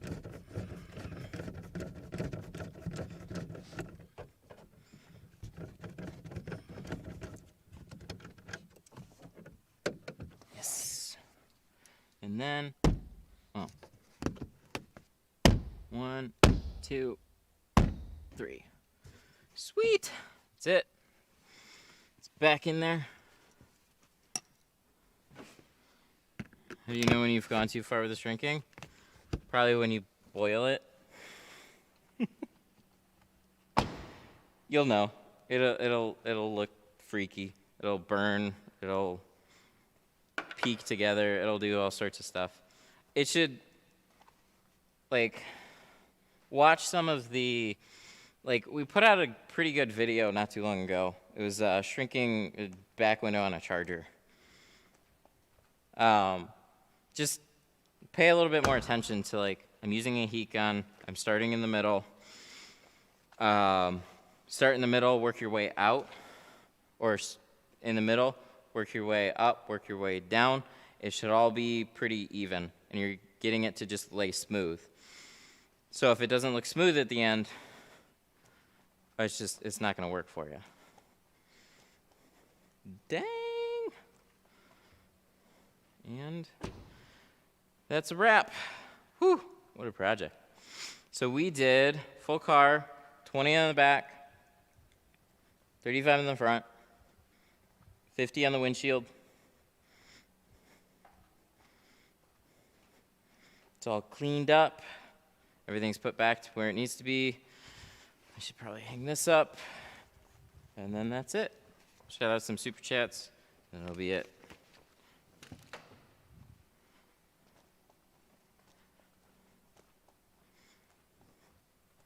Cannon. Do you know when you're going live next? Not sure. What is today? Actually Monday. Monday I have a boat. I think we're going to be doing a boat live. Although it looks like his point was scheduled at 1 o'clock, so that'll be a little bit tricky with the boat. But I'm assuming we could probably do a boat. Some of the windows on a boat on Monday. 450. Yep, that's about right. All right, we're going to shout out some super chats here. And then I am going to go home. I'm going to eat some food. I'm hungry. I don't eat lunch. Not usually, not when I'm working.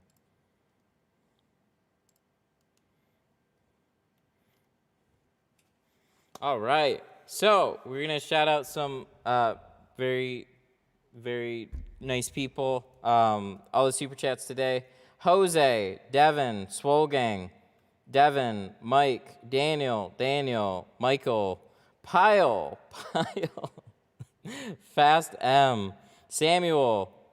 Thank you guys so much for all the support today.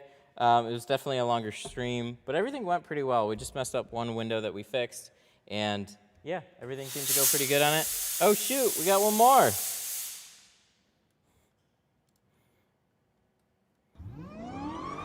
Aww.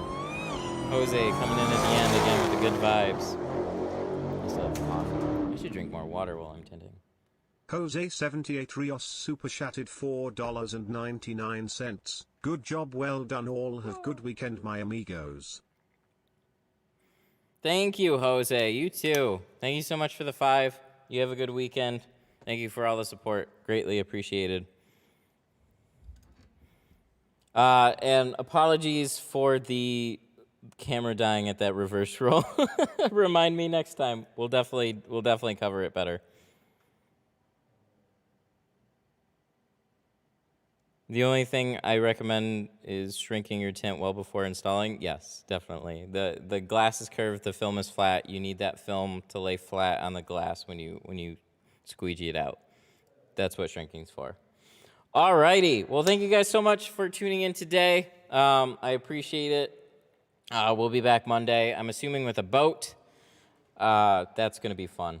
So, y'all have a good one, and I'll catch you in the next stream.